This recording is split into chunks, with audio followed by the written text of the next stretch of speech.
Device current measure कर सकता है, current end voltage measuring device.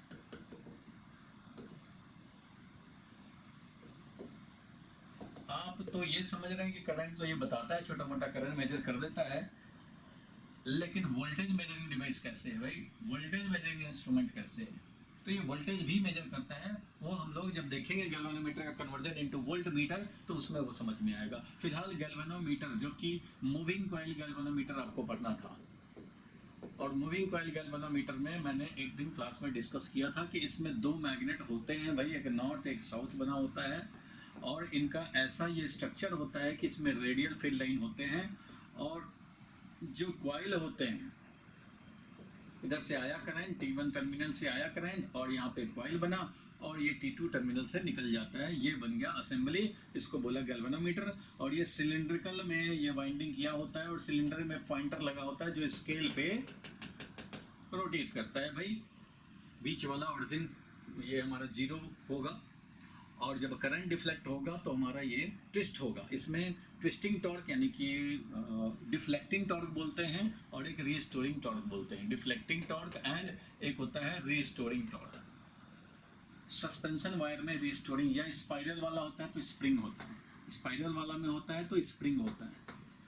तो जो भी है इसका आपको स्ट्रक्चर है उतना डिटेल जानना नहीं है। जो मेन बेसिक बात है जो कॉन्सेप्चुअल वो ये है कि व्हेन करंट इज पास्ड, जब करंट एक टर्मिनल से आ करके दूसरे टर्मिनल से आउट होगा या इधर से एंटर करके उधर आउट होगा, then this coil will be a moving coil.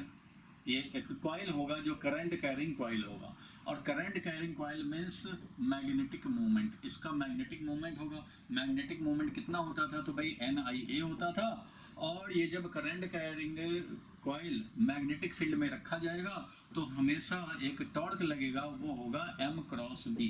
और ये टॉर्क का टेंडेंसी तो होता है to rotate the coil, that is rotate the magnet, और इसको मैग्नेटिक फील्ड के डायरेक्शन में ओरिएंट कर दिए जाए। Theta is equal to 0 degree, that is stable equilibrium वाले ओरिएंटेशन में ला दिए जाएं।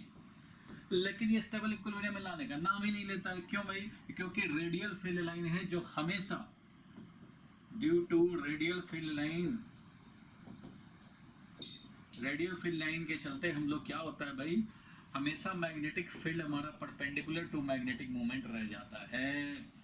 इसका मैकेनिज्म नहीं समझना है, लेकिन ये पॉइंट जरूर याद रखना है। अंदर का रेडियल फील्ड लाइन इनका स्ट्रक्चर होता है ऐसा, फील्ड लाइंस ऐसे होते हैं कि हमेशा मैग्नेटिक मूवमेंट के परपेंडिकुलर वो चेंज होते रहते हैं, ओरिएंटेशन चेंज तो मैग्नेटिक फील्ड भी चेंज। तो इस तरह से होगा कि हमेशा परपेंडिकुलर है, इसलिए डिफ्लेक्टिंग टॉर्क जो MB साइन थीटा होता है तो थीटा हमेशा 90 degree, theta is always 90 degree for this. ये थीटा बोल रहे हैं M और B में स्टेबल इक्विलिब्रियम करने का कोशिश करेगा, बट ये हमेशा 90 डिग्री रहता है। अगर मान लो कॉइल है हमारा, उसके कॉरस्पॉन्डिंग मैग्नेटिक मूवमेंट है, मान लो ये कॉइल है हमारा, इसका मैग्नेटिक मूवमेंट ऐसे है, तो फील्ड हमारा ऐसे है, ये वाला फील्ड डायरेक्शन। अगर ये ऐसे हो जाए तो फील्ड भी यहाँ से चेंज हो जाता है, फील्ड भी ऐसे हो जाता है। ये फील्ड हमेशा मैग्नेटिक मोमेंट के परपेंडिकुलर, इसलिए जब ये रोटेट करेगा तो स्पाइरल अगर है तो उसमें ट्विस्टिंग होगा, या सस्पेंशन वायर है तो उसमें ट्विस्टिंग होगा, और ट्विस्टिंग के अगेंस्ट डिफ्लेक्टिंग टॉर्क डेवलप होता है, वो होता है C torsional constant into theta, बताया था लास्ट क्लास में। और M का मतलब है NIA, तो NIA मैग्नेटिक मोमेंट B और साइन 90 डिग्री हमेशा is equal to C theta. C is torsional constant, बताया था लास्ट क्लास में। और इससे जब देखा गया कि डिफ्लेक्शन जो हो रहा है वो NAB upon C into I है, डायरेक्टली प्रोपोर्शनल टू करंट है, और इसको हम लोग बोलते हैं गैल्वेनोमीटर कांस्टेंट भी। ये जो है ब्रैकेट के अंदर वो क्या है भाई, तो वो है गैल्वेनोमीटर कांस्टेंट। क्या है ये, एक बार बोलो बोलो, ये क्या है भाई? तो ये है गैल्वेनोमीटर कांस्टेंट। एक बार बोल भी दिया करो भाई, बोलने से एनर्जी आता है। तो ये है deflection produce is directly proportional to current. ये मूविंग कॉइल गैल्वेनोमीटर का बेसिक लॉजिक है बिहाइंड द वर्किंग। वर्किंग जो इसका हो रहा है वो यही, पॉइंटर साथ में लगे हुए हैं सिलेंडर में, जो मैग्नेटिक मोमेंट, और इधर पॉइंटर लगा हुआ ये हमारा स्केल पे चलेगा, करंट इस डायरेक्शन में आएगा तो इधर टॉर्क बना तो ऐसे डिफ्लेक्ट करेगा एक डायरेक्शन में, तो जब करंट अपोजिट हो जाए, इधर से एंटर करे इधर से आउट हो जाए, तो ये अपोजिट में डिफ्लेक्ट करेगा, तो एक बार इधर तो एक बार इधर दिखाएगा। तो करंट डायरेक्शन चेंज होता है तो गैल्वेनोमीटर भी अपना ओरिएंटेशन चेंज कर देता है। इसका याद होगा स्केल होता है, तो गैल्वेनोमीटर में 0 होता है, 1 2 3 होता है, इधर भी 1 2 3 होता है, और ये ऐसे 0 बना होता है, 0 पे रहता है ऐसे। और जब आप करंट पास कराएंगे, जब आप करंट पास कराएंगे तब आप देखेंगे ये टर्मिनल से करंट पास कराया, इधर से निकल गया, तो किसी एक डायरेक्शन डिफ्लेक्शन दे रहा है, तो जब हम लोग डायरेक्शन रिवर्स कर दें, इधर से एंटर हो जाए इधर से आउट होने लग जाए, तो ये इधर डिफ्लेक्शन दिखाने लग जाता है, और जब नो करंट है तो बिल्कुल 0 पे दिखाता है। तो इस तरह से गैल्वेनोमीटर का दोनों टर्मिनल से एंटर कर सकता है, इसमें कोई पॉजिटिव निगेटिव बोलने की बात नहीं है। यहाँ पे जिधर से एंटर करा दो आप, एंटर हो जाएगा और डिफ्लेक्शन दिखाएगा अगर करंट है तो। अब इसमें जो कंडीशंस हैं वो हम लोग आगे पढ़ेंगे। फिलहाल यहाँ तक तो हम लोगों ने देख लिया था, याद होगा। बोलो भाई, ये तो हो गया था, बोलो भाई भुवनेश, हुआ था यहाँ तक? रोशन बोल भाई, यहाँ तक तो हो गया था सबका?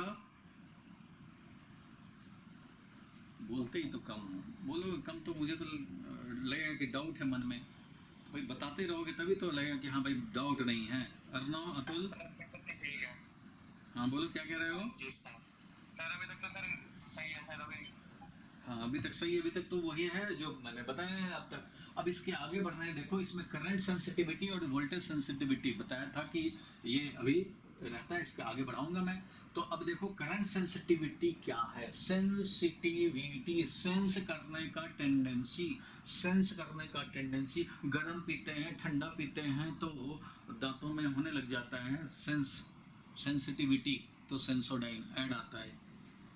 तो भैया ऐसे ही यहाँ सेंसिटिविटी मतलब क्या है, थोड़ा सा गर्म पिए सेंस हो गया, थोड़ा ठंडा पिए सेंस हो गया, सेंसिटिविटी ज़्यादा हो गया, कुछ प्रॉब्लम है। तो वैसे यहाँ पे सेंसिटिविटी मतलब सेंस करना, सेंस करना मतलब इंफॉर्मेशन कलेक्ट करना। थोड़ा सा वेदर में चेंज आया, सर्दी जुकाम हो गया, मतलब ज़्यादा सेंसिबल है वेदर चेंज के लिए, ये ज़्यादा सेंसिबल है, तुरंत सेंस कर लेता है ये। तो वैसे ही सेंसिटिविटी, वोल्टेज का सेंसिटिविटी का मतलब है कि अगर थोड़ा सा करंट, छोटा सा करंट मिली एम्पियर में पास कराएं तो छोटा सा डिफ्लेक्शन दिखाएगा।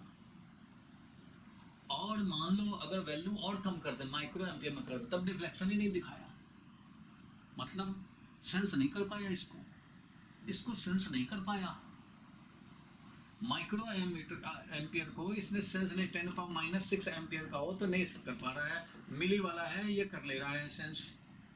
अब मान लो 2 गैल्वेनोमीटर हैं, एक तो इसको सेंस नहीं कर पा रहा और ये इसको भी बता दे रहा है। 1 माइक्रो एम्पियर चला, इसने बता दिया, डिफ्लेक्शन दिखाया, दिखा, इसमें डिफ्लेक्शन नहीं दिखा। तो इसका मतलब है कि ये माइक्रो वाला ये सेंस कर ले रहा है, ये नहीं कर पा रहा। ये वाला तो जब ये माइक्रो वाला ही सेंस कर ले रहा है तो मिली वाला तो आराम से सेंस करेगा। तो ये गैल्वेनोमीटर, ये गैल्वेन दोनों ही सेंस कर लेगा, दोनों ही बताएगा कि भाई ये करंट पास हुआ, मिली एम्पियर में करंट पास हुआ, 2 मिली एम्पियर का पास हुआ, ये भी बताएगा, ये भी बताएगा। लेकिन जब हम लोगों ने माइक्रो में दिया करंट और सेंस करने के लिए लगा दिया गैल्वेनोमीटर, तो ये वाला सेंस ही नहीं कर पाया और ये सेंस कर लिया, ये बताया कि हाँ भाई 3 माइक्रो एम्पियर का करंट है, ये बता रहा है 3 माइक्रो एम्पियर, ये सेंस ही नहीं कर रहा है, 0 का 0 ही दिखा रहा है। इसका मतलब ये है कि इसकी सेंसिटिविटी कम है, इसका सेंसिटिविटी ज़्यादा है, ये ज़्यादा सेंस करने का टेंडेंसी रखा है, ये ज़्यादा छोटा से छोटा वाले को भी सेंस कर पा रहा है, उसके रेस्पेक्ट में कम से कम ज़्यादा कर पा रहा है। अब ये बात अलग है कि नैनो में आएगा, मान लो नैनो एम्पियर में आए तो हो सकता है ये भी ना सेंस करें, लेकिन ये माइक्रो तो कर रहा है, ये मिली तक ही कर पा रहा है। तो इन दोनों में कंपेयर करेंगे तो ये ज्यादा सेंसिटिव है। अब कोई तीसरा गैल्वेनोमीटर है जो इसको भी सेंस कर ले रहा है, जहां ये दोनों फेल कर रहे हैं वहां गैल्वेनोमीटर 3 सेंस कर ले रहा है, नैनो वाले को सेंस कर ले रहा है, तो ये और ज्यादा सेंसिटिव हो जाएगा। सेंसिटिविटी का मतलब हुआ कि जितना छोटा करंट पे भी डिफ्लेक्शन आ जाए, सेंस कर ले। या यूं बोले कि कंपेयर अगर किया जाए G1, G2 एंड G3, चलो भाई अब सब में हमने तीनों में करंट एक ही पास कराया, तीनों में करंट पास कराया, मान लो हमने 1 मिली एम्पियर या 2 milli ampere, 2 milli ampere, 2 milli ampere, सब में एक ही करंट पास कराया। इसने दिखाया डिफ्लेक्शन 1 डिग्री का, इसने दिखाया डिफ्लेक्शन 4 डिग्री का, इसने डिफ्लेक्शन दिखाया 2 डिग्री का। 2 डिग्री ये बेंड हुआ, पॉइंटर हमारा 2 डिग्री बेंड हुआ, ये 1 डिग्री 4 डिग्री। कौन ज्यादा सेंसिटिव होगा?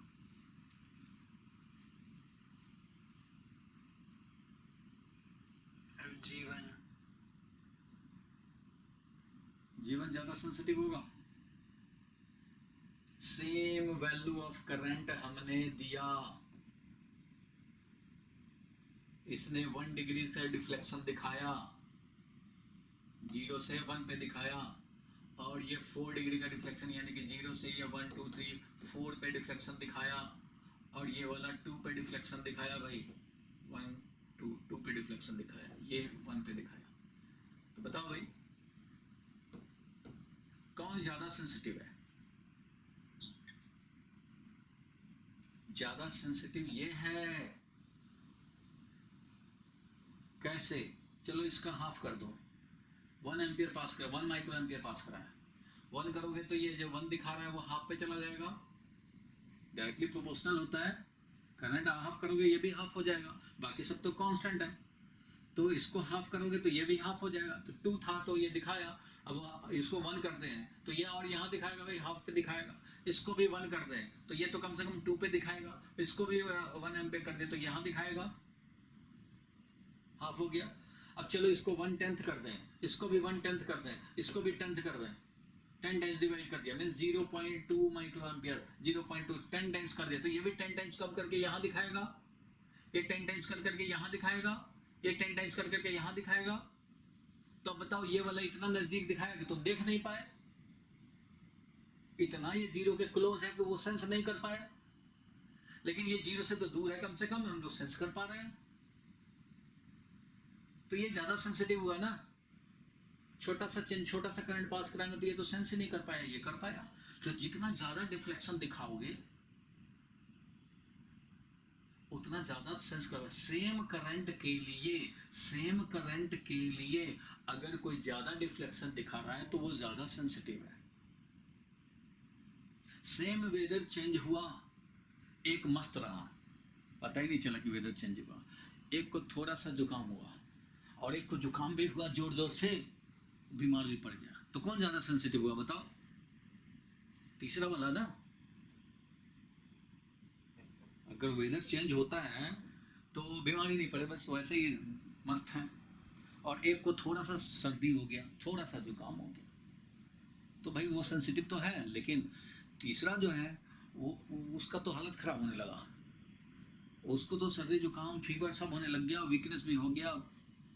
तो आप क्या बोलेंगे कि वो तीसरा वाला था वो ज़्यादा सेंसिटिव है ना वेदर चेंज का। तो वैसे ही करंट सबके लिए तो वेदर चेंज सेम ही हुआ था, सबके लिए करंट हमने वही पास कराया, लेकिन ये दिखाने लग गया ज़्यादा, ये कम दिखाया, ये थोड़ा उससे ज़्यादा दिखाया। तो ये लिस्ट सेंसिटिव है, ये मोस्ट सेंसिटिव है आउट ऑफ द 3। इस पे भी ऑब्जेक्टिव बन सकता है। Same value of current is pass through 3 galvanometer, one shows deflection this and this, which is more sensitive or least sensitive, पूछा जा सकता है। तो भैया जो छोटे से चेंज पे भी बड़ा सा दिखाया वो ज्यादा सेंसिटिव हो गया। ठीक है, क्लियर है यहाँ तक? जो छोटा भी सेंस करता है तो उसको बढ़ा दोगे, मान लो जो 1 माइक्रो एम्पियर भी सेंस कर लेता है और उसको 5 माइक्रो एम्पियर दोगे तो वो सेंस करके दिखाएगा, और जो 1 को नहीं कर पा रहा उसको 5 देंगे तो वो छोटा सा दिखाएगा, वो छोटा सा पता नहीं दिख भी पाया कि नहीं दिख पाया। इसलिए deflection same value of current के लिए जितना ज्यादा डिफ्लेक्शन वो गैल्वेनोमीटर उतना ज्यादा सेंसिटिव है, ये बात तो क्लियर हो गया। इसलिए हम लोग करंट सेंसिटिविटी डिफाइन करते हैं गैल्वेनोमीटर का। Sensitivity with respect to current sensitivity is deflection produced in the galvanometer per unit current passed। 1 ampere का करंट पास कराएं, जो 1 एम्पियर का G1 में, G2 में, G3 में, G4, 4 गैल्वेनोमीटर में 1 एम्पियर 1 एम्पियर 1 एम्पियर या 1 एम्पियर। जिसने डिफ्लेक्शन ज्यादा कराया वो ज्यादा सेंसिटिव, जिसने कम कराया वो कम सेंसिटिव। स्टैंडर्ड है 1 एम्पियर के कॉरस्पॉन्डिंग, मींस पर यूनिट करंट पास कराएं तो कितना ज्यादा दिखाओगे तो ज्यादा सेंसिटिव हो, कम दिखाओगे कम सेंसिटिव हो, नहीं दिखाओगे तो नहीं हो सेंसिटिव। इसलिए 1 माइक्रो एम्पियर पास कराएं कि 1 मिली एम्पियर पास कराएं या क्या पास कराएं, तो भाई स्टैंडर्ड ये बनाया गया कि 1 एम्पियर ही पास करा ले भाई। 1 एम्पियर पास कराने पे जो जितना ज़्यादा सेंसिटिव होगा उतना ज़्यादा डिफ्लेक्शन दिखाएगा, कम जो सेंसिटिव होगा कम डिफ्लेक्शन दिखाएगा। So mathematically we have defined current sensitivity of galvanometer as deflection produced per unit current. ये मैंने मीनिंग के लिए इतना डिस्कशन किया, अदरवाइज बुक में लिखा रहता है बस एक सेंटेंस। करंट सेंसिटिविटी ये हुआ, और यहाँ से हम लोग देख सकते हैं कि यहाँ पे आई को उधर ले जाओगे करंट सेंसिटिविटी मिल गया। मीन्स गैल्वेनोमीटर जो कांस्टेंट जो है ना वही करंट सेंसिटिविटी है। ये क्या है था, टॉर्सनल कांस्टेंट। कोई टॉर्सनल कांस्टेंट बुक सी से लिखता है और कोई के से भी लिखता है, कोई स्मॉल के से भी लिखता है। तो टॉर्सनल कांस्टेंट है number of turn in the coil, number of turns in the moving coil galvanometer. तो कॉइल जो है उसका ये है एरिया ऑफ द कॉइल, पता ही है। और बी तो मैग्नेटिक फील्ड, जो रेडियल मैग्नेटिक फील्ड है, अंदर में डिटेल जानने की जरूरत नहीं है, रेडियल मैग्नेटिक फील्ड है जो कि हमेशा थीटा को 90 डिग्री मेंटेन करके रखता है। और 90 डिग्री मेंटेन करने से ही हमारा गैल्वेनोमीटर एक्चुअल काम कर पाएगा। अब देखो यहाँ एंगल अगर अलग अलग होने लग जाए ना, कभी 90 कभी 60, तो फिर उससे नुकसान ये हो जाता कि सेम वैल्यू ऑफ करंट के लिए डिफ्लेक्शन अलग अलग दिखाता। कभी 90 डिग्री पे है तो अलग टॉर्क बनता, और 30 डिग्री पे है तो उतना ही करंट उतना ही के लिए यहाँ पे साइन 30 डिग्री हाफ हो जाता। फिर से समझो, एन वही फिक्स है, करंट हमने कुछ पास कराया, एरिया है बी है, यहाँ पे साइन 90 कभी साइन 45 हो तो उतना ही करंट के लिए साइन 45 हो जाए, साइन 30 हो जाए, तो अलग अलग टॉर्क बन जाएगा। अलग अलग टॉर्क बनने से अलग अलग डिफ्लेक्शन दिखाएगा। तो सेम वैल्यू ऑफ करंट के लिए ओरिएंटेशन वाइज अलग अलग करंट दिखाए, अलग अलग डिफ्लेक्शन दिखाए, तो हमें पता कैसे चलेगा कि कितना एम्पियर पास कराया।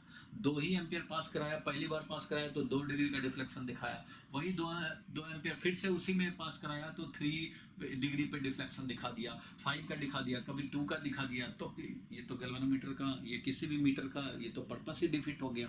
भैया एक करंट पास कराना तो एक ही दिखाओ ना, ऐसा थोड़ी है कि 2 मिनट बाद फिर वही करंट पास कराएं तो तुम अलग डिफ्लेक्शन दिखाओगे। तो वो तब होता जब यहाँ एंगल आ जाता। कभी हमारा कॉइल और फील्ड में 90 डिग्री एंगल है तो ज़्यादा टॉर्क बन गया, कभी कम है एंगल तो कम टॉर्क बन गया। तो ऐसा नहीं होना चाहिए। फॉर यूनिफॉर्मिटी स्केल में चाहिए अगर, तो उस कंडीशन को अचीव करने के लिए हम लोग रेडियल फील्ड लाइन यूज करते हैं कि हमेशा 90 डिग्री रहो भाई, छोड़ दो। अब सीधा जो 90 डिग्री ही हमेशा रहेगा तो फिक्स हो गया, तो फिर deflection is directly proportional to current. इसलिए रेडियल फील्ड लाइन का अगर पूछ दिया जाए 1 मार्क्स में यूज, what is the role of radial magnetic field, तो role of radial magnetic field is to ensure angle 90 degree at all orientation of the coil and hence make the deflection uniform as per the value of current, directly proportional to current होने। नहीं तो अगर यहाँ पे कोई angle आ जाता ना, sine theta मान लो यहाँ पे साइन अल्फा आ जाता, तो साइन अल्फा यहाँ नीचे आता डिनोमिनेटर में, तो साइन अल्फा पे डिपेंड करता, same value of current sine alpha क्या उस पे आ जाता। तो यूनिफॉर्मिटी के लिए ये अलग से मैं लिख देता हूँ सेंटेंस, प्रोपोर्शनल होल्ड कराने के लिए एक फिक्स्ड एंगल होना जरूरी है, और जो कि रेडियल फील्ड लाइन कराता है। सो करंट सेंसिटिविटी ये समझ गए तुम, बोलो क्लियर है यहाँ तक। क्वेश्चन आता है 1 मार्क्स का, what should be done to improve the sensitivity of galvanometer. Improve करने के लिए क्या करें, टू इंप्रूव करंट सेंसिटिविटी क्या करना चाहिए। तो भैया करंट सेंसिटिविटी है हमारा NAB/C। अगर तुम करंट सेंसिटिविटी बढ़ाना चाहते हो, means deflection per unit current बढ़ाना चाहते हो, current sensitivity is deflection per unit current. समझ तो जाओगे ना भाई, जो ऐसे लिख दिया तो इससे क्लियर तो रहेगा ना करंट सेंसिटिविटी क्या हुआ, deflection produced per unit current. बढ़ाना चाहते हो टू इंक्रीज, इंप्रूव और इंक्रीज, अगर इसको इंक्रीज कराना है तो क्या करना पड़ेगा भाई, तो चाहो तो n को इंक्रीज करा लो, चाहे तो a को इंक्रीज करा लो, चाहे तो b को इंक्रीज करा लो, या चाहे तो c को डिक्रीज करा लो। 4 फैक्टर हैं। अगर तुम number of turn in the coil ज्यादा लोगे तो उतना ही करंट के लिए ज्यादा डिफ्लेक्शन दिखाएगा, करंट सेंसिटिविटी बढ़ जाएगा। देखो भाई, उसी करंट के लिए अगर नंबर ऑफ टर्न को डबल कर दें तो एंगल भी तो डबल हो जाएगा। तो अगर करंट सेंसिटिविटी बढ़ाना है तो तुम ऐसा कॉइल लो जिसका ज्यादा से ज्यादा नंबर ऑफ टर्न हो। अब उतना ही एरिया ऑफ द कॉइल हो, उतना ही बी, उतना ही सी हो। एक गैल्वेनोमीटर में 10 टर्न का है कॉइल और दूसरे गैल्वेनोमीटर में 100 का है कॉइल, तो ऑब्वियसली सेकंड वाला गैल्वेनोमीटर जिसमें 100 कॉइल है उसमें ज्यादा टॉर्क बनेगा, 100 कॉइल वाले में ज्यादा टॉर्क बनेगा और वो ज्यादा डिफ्लेक्शन दिखाएगा, तो ज्यादा करंट सेंसिटिव हो जाएगा। सो करंट सेंसिटिविटी के लिए नंबर ऑफ टर्न तुम अगर बढ़ा सको कॉइल का तो बढ़ा लो, या फिर एरिया ऑफ द कॉइल को बढ़ा लो, बड़ा सा कॉइल ले लो, या मैग्नेटिक फील्ड को और स्ट्रॉन्ग कर लो। किसी तरह से टॉर्क ज्यादा बन जाए तो ज्यादा डिफ्लेक्शन आ जाएगा। तो इसलिए 3 इंक्रीज करके आप कर सकते हो करंट सेंसिटिविटी का इंक्रीमेंट, या फिर टॉर्सनल कांस्टेंट का वैल्यू कम कर लो, मींस वायर को चेंज कर लो, सस्पेंशन वायर का वैल्यू चेंज कर लो, सस्पेंशन वायर को हटा करके रिप्लेस कर दो दूसरा कम टॉर्सनल कांस्टेंट वाला। कम टॉर्सनल कांस्टेंट वाला होगा तो करंट सेंसिटिविटी बढ़ जाएगा। ये क्लियर हुआ? टू इम्प्रूव करंट सेंसिटिविटी क्या क्या कर सकते हैं ये आपको क्लियर रखना है। और देखो ये तो हमने दिखा दिया भाई कि करंट सेंसिटिविटी क्या हुआ। तुम भी लिख लो, current sensitivity of galvanometer is the value of deflection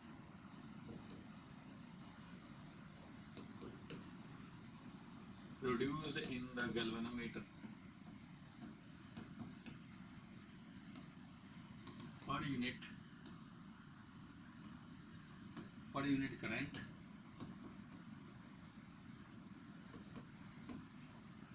passed through it. Current sensitivity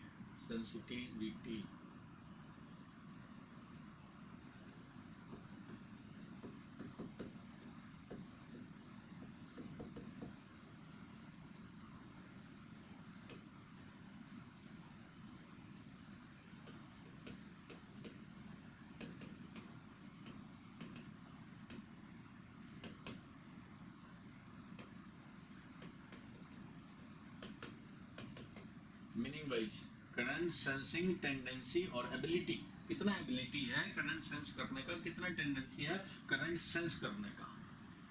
बोलो क्लियर है यहाँ तक? बोलो भाई पहलवानों। Yes sir. चलो ये क्लियर है, तो अब जरा हम लोग चलते हैं वोल्टेज सेंसिटिविटी पे ना। वोल्टेज सेंसिटिविटी पे है, ये करंट सेंस करने का टेंडेंसी, 1 मार्क्स का क्वेश्चन इसमें बनता है। अब देखेंगे वोल्टेज सेंसिटिविटी, तो वैसे ही सेम कॉन्सेप्ट लिखो, वोल्टेज सेंसिटिविटी। ये क्या होता है भाई वोल्टेज सेंसिटिविटी? तो ये भी वैसे ही है, वोल्टेज को सेंस करने का टेंडेंसी। तो वोल्टेज को सेंस करने का टेंडेंसी वोल्टेज सेंसिटिविटी है डिफ्लेक्शन प्रोड्यूस पर यूनिट पोटेंशियल डिफरेंस, पर यूनिट वोल्टेज, वोल्टेज का मतलब पोटेंशियल डिफरेंस। वोल्टेज सेंसिटिविटी मतलब 1 वोल्ट गैल्वेनोमीटर के अक्रॉस 1 वोल्ट अप्लाई करें तो कितना डिफ्लेक्शन दिखाएगा, वो है वोल्टेज सेंसिटिविटी। वोल्टेज सेंस करने का टेंडेंसी, वोल्टेज सेंस करने का ability. Deflection per unit potential difference applied across galvanometer. ये अब देखो यहाँ पे सारे लोग जरा अब बोर्ड पे देखें, voltage sensitivity is deflection per unit potential difference. तो कोई गैल्वेनोमीटर है, इसमें कितना पोटेंशियल डिफरेंस अप्लाइड है, तो जरा ध्यान देना। मैंने बताया मूविंग कॉइल गैल्वेनोमीटर में कॉइल होता है और उस कॉइल में कुछ रेसिस्टेंस होगा। कॉइल वायर से ही तो बना है, वायर में कुछ रेसिस्टेंस, उसको बोलते हैं गैल्वेनोमीटर का रेसिस्टेंस, उसको बोलते हैं आरजी, गैल्वेनोमीटर का रेसिस्टेंस। इसमें करंट अगर आई पास हो रहा हो गैल्वेनोमीटर में, तो इसका मतलब पोटेंशियल डिफरेंस यहाँ पे आई इंटू आर जी है। बोलो भाई, गैल्वेनोमीटर का रेसिस्टेंस उसके कॉइल का रेसिस्टेंस आर जी है, और आई करंट अगर पास हो रहा हो तो कितना पोटेंशियल डिफरेंस है, आई आर जी, बोलो है कि नहीं? अरे गैल्वेनोमीटर का अपना रेजिस्टेंस ही तो है, यस और आई करंट अगर उसमें से पास हो रहा हो, मेजर कर रहा हो ये, तो उस समय का potential difference I R G है। तो मैं वोल्टेज सेंसिटिविटी जानना चाहता हूं, तो वोल्टेज सेंसिटिविटी के लिए थीटा तो ठीक है, ये पोटेंशियल डिफरेंस को आई इंटू आर जी लिख सकते हैं, बोलो आई इंटू आर जी लिख सकते हैं, I into R G is the potential difference. तो यहां से ये पता लगा हमें कि voltage sensitivity is theta upon I, ऐसा लिख दें, theta upon I, that is deflection per unit current divided by R G. It means voltage sensitivity is current sensitivity, theta upon I क्या था, current sensitivity upon R G. बोलो ये clear है, current sensitivity upon R G, clear है ये, बोलो भाई, बोलता ही नहीं है।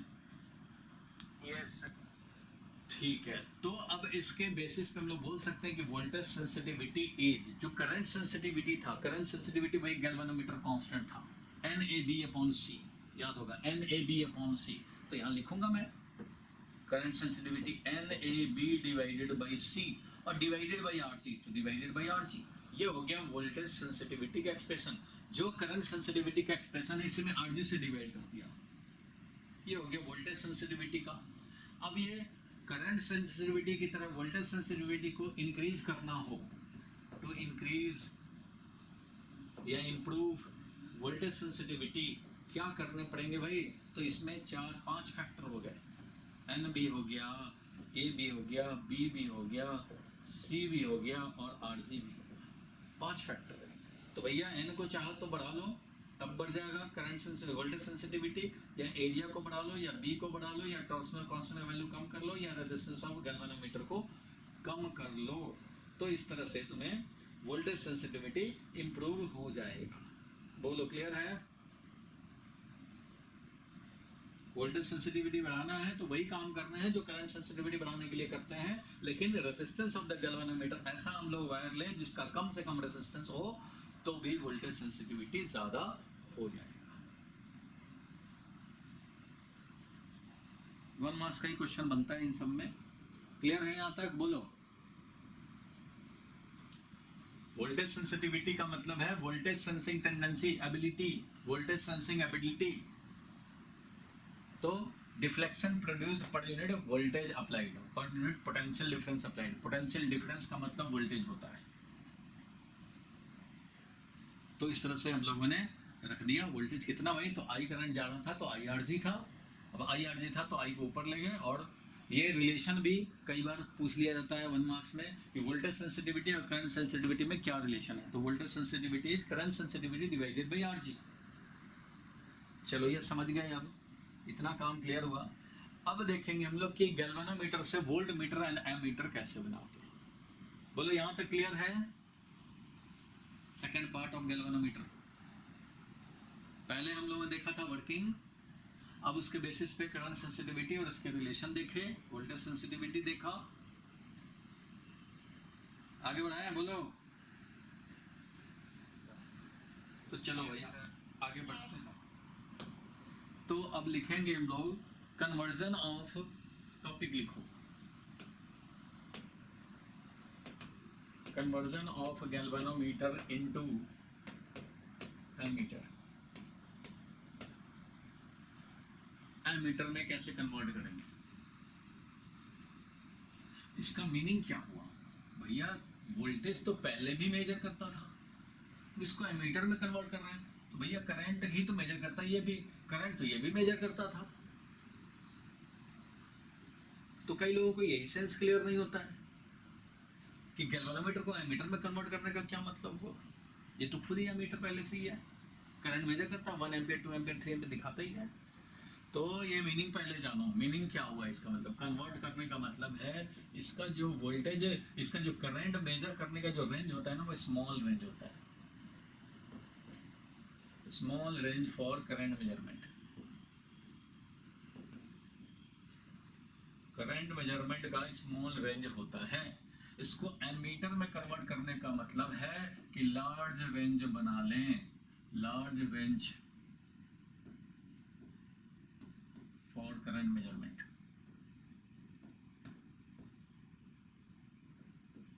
करंट मेजरमेंट का लार्ज रेंज होने का मतलब है कि प्रैक्टिकली हम लोग ज़्यादा एम्पियर को भी मेजर कर पाए। एमीटर और गैल्वेनोमीटर, इसमें डिफरेंस बेसिकली ये है कि ये लिमिटेड, बहुत कम जनरली जो गैल्वेनोमीटर का करंट मेजरिंग रेंज होता है वो होता है 0 से 2 एम्पियर, 0 से 3 एम्पियर, 0 से 4 एम्पियर, यही होता है। एमीटर में 90 एम्पियर भी चाहिए, 100 एम्पियर भी चाहिए, वो चाहिए 1000 एम्पियर भी हो जाए, ऐसा चाहिए। तो इसका रेंज बढ़ाना पड़ेगा। So conversion of galvanometer into ammeter का मतलब है to increase current measuring range. इसका मतलब है to increase current measuring range. बोलो मीनिंग क्लियर हुआ? अपने आप में एमीटर है बट छोटे वैल्यू का, उसको बढ़ाना है रेंज। बोलो क्लियर है यहां तक? ये मीनिंग समझे? अब कैसे करेंगे इसको, कैसे करेंगे? ये तो मीनिंग बताया हमने, कैसे करेंगे? तो कोई गैल्वेनोमीटर है, मान लो इसका करंट मेजरिंग रेंज, उसको आईजी से रिप्रेजेंट करते हैं, मान लो 3 एम्पियर है, ये करंट मेजरिंग रेंज हुआ।